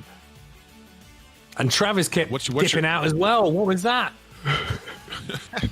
I don't know, something with between like him and Blizzard. So I knew it was bad because in game, like I was talking to Travis, then I look over and Travis is like in the woods, and I was like, what's going on? Then he came back for a little bit, then boom, it was gone. I was like, man, this is gonna be a rough time. There's nothing to do against somebody camping in the building, like just watching the vehicle that I was about to pick up. So. Well, for being honest, Travis has been a nightmare today. Isn't that the consensus of? Yeah, so Travis has definitely not been on the better terms of a Warzone partner or internet issues. How are you gonna get Travis back? Is there something you do down at Nellis base where you I don't know, feathering and tarring him maybe publicly in the quad? How does it work? Oh no, Travis said like, well, we were talking like in game. He said that he was gonna like mess around and do some donuts since I'm a cop, and I was like, all right. So I might have to give him a ticket or something if I see him doing some donuts in the parking lot. Unbelievable. Military police, they always get a hard time on base, but at the end of the day, you can throw him in cuffs and slap him in a cell, so he's probably the one who's going to lose out. And that is he very probably correct. Deserves it. He does, off of letting me hang 2 games in a row. You know what, though, brother? I got to say, it does deserve mentioning that even though I think you were dealt a really rough hand there in your Warzone match for a number of reasons, you really excelled in the multiplayer games, and you really showed just how precision your laser beam firing is. So you really proved yourself today and proved your worth for bragging rights on base. Yeah, but sure. 100%. But technically, Bryce is still first, and I got like 3rd. So it's kind of rough. Listen, we're trying. You're Listen, a winner. We're trying to You're make a you winner feel in better our about eyes, it, but man. we feel the same way. It's like anger. I'm like, dang it, Travis, get better internet. It's gonna be all right, man. Well, at least, listen, you know what? At thank least you so have much. that. What was that? Exactly. You have no. You have the pride of doing so well in the multiplayer games, and no one can question how well you did today. And I'm sorry that it just didn't work out for you in the Warzone matches, but I appreciate you taking part, brother. No problem. I really appreciate being here. It was fun, honestly. Yeah, Well, I'll be thank you for proud your to run with you in service, my too. squad, mate. Yeah, thank you for your Oh, service. most definitely. I'll run with you. All right, Darius Omar Stevens, thank you so much, my man. And GG's unlucky in the Warzone games. Let's go and take a little look at the final leaderboard, ladies and gentlemen. So, in first place, Bryce Borngraber with an epic 24 points there. Second place, Craig Berkser with 11 points. And in third and final position, but let us not forget his epic multiplayer plays, is Darius Omar Stevens with one solitary lovely point, which he will take home with pride. Now, this means, ladies and gentlemen, we have our Nellis Air Base team completely confirmed, who are going to be going head-to-head with the other air bases in the finale of the Command Clash. That team will comprise of Darius Omar Stevens, Craig Berkser, and of course, our number one spot today, Bryce Borngraber. And now we must say goodbye to our special guests, Bunny and Erik. You guys have been fantastic today. Excellent gameplay. I'm going to give it to you first, Bunny, to say all of the goodbyes to our audience here. Bye, you guys. I'm so happy to have been here and super grateful to be able to entertain and game with our airmen. I love you guys, U.S. Air Force. And Mr. Erik Griffin, thank you so much for being with me. Thank you for shoutcasting all these matches, including these Warzone games today. And I hope to see you down in Verdansk sometime soon, my man. Yeah, let's do that. Let's for sure set that up. I would love to play with you. This will be fun. And that was great. And those guys were great, good guys. And I'm glad we gave them this little respite from, the stress of being, in the military and all the things they have to, all the responsibilities that they have. Sometimes it's good to just get away from all that and just have some fun. Hey, listen, as someone who's suffered with his own mental health issues, I think the art of gaming and the community basis of bringing people together to play games, have a few laughs, and increase your training and your hand-eye coordination, those are all great things. So we've done something good today, and it's been even better because of you, Erik Griffin, by making us laugh so much and giving us your insights. Oh, tell me more about me. Okay, you're 6 foot sexy, you got a lovely salt and pepper beard. When you smile, it makes me feel weak at the knees. I want to kiss your little cheeks from top to bottom, and one day we're going to do that. Now listen, all of these viewers who are watching the stream today and you're going, I love this guy, where can they check you out? Because you're actually streaming throughout the week on your own channel on Twitch, is that correct? Yes, I'm at, you can check me out at, there it is, Erik Griffin Gaming. That's on Twitch. I stream mostly on Twitch every day, and I occasionally stream on YouTube. Same channel, Erik Griffin Gaming, where I put like a bunch of the videos up there too. So yeah, so come check me out, Erik Griffin Gaming. And I'm on Instagram and Twitch. I'm at Erik Griffin, and that's ErikGriffin.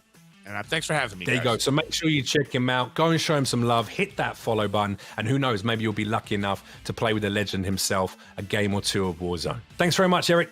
See you soon. Well, ladies and gentlemen, thank you so much for joining us. It's been an absolute blast to have you. It's been a pleasure shoutcasting for you. I'm Jeff Leach. Check me out at facebook.gg/Jeff Leach Gaming. And thank you very much to all of our airmen from Nellis Air Base for taking part today and their valiant efforts in both multiplayer and Warzone. And of course, our celebrity guests, BunnyMightGameU and Mr. Erik Griffin. We're going to head back now to your queen of commentary, Lisa Malambry. Wow, what a day. So much Call of Duty Modern Warfare was played. And Jeff, you were just getting at it. You were grinding these games. Oh, absolutely. I've been back here sweating more than the players. I mean, that's probably because I decided to wear a tactical vest and a scarf for this whole thing. Poor choices were made. Mission failed. We'll get them next time. But I'll tell you who didn't fail their missions today, and that is the 3 airmen who came out on top from Nellis Air Base. We've got Darius Omar Stevens, solid support player, Craig Berkser, showing some real skill in some of those multiplayer matches, and of course, Bryce Borngraber, an absolute laser beam in all of the modes. So we'll see what happens in the final episode 6 of Command Clash. Hopefully they can carry through for the win. Yeah, let's see what Nellis Air Force Base can do. Well, Jeff, we've appreciated your time here. This is goodbye. We will see you next week. Can't wait. Absolutely. Enjoy Make sure you come and find me at Jeff Leach on all social media, and of course facebook.gg/Jeff Leach comedian 6 days a week. Unfortunately now, Lisa, I have got to go. I've got more important things to do. I'm sorry. There's a couple of noobs I've got to take care of in Verdansk. Clean them up. Ghost out. Let's do this. And most of all, thank you, Airmen and Nellis Air Force Base. Guys, you guys were savages. Bryce, MVP, I'm going to say, right, guys? Yeah, yep, for sure. MVP. oh, come on. That was like, that's not a way to end the day. You guys, you crushed it. All right. Yeah. Well, you've been fantastic. Thank you guys so much for being here again. Stay safe. Thank you guys for your service. Much appreciated. And to all of you at home, thank you for watching. Be sure to tune in same time next week in the same place. We're going back to the basics at Lackland Air Force Base. And as you see, this is how the rest of the series is going to be going down. So hopefully we'll see you every week, Saturdays at 2 p.m. Pacific time. Good night.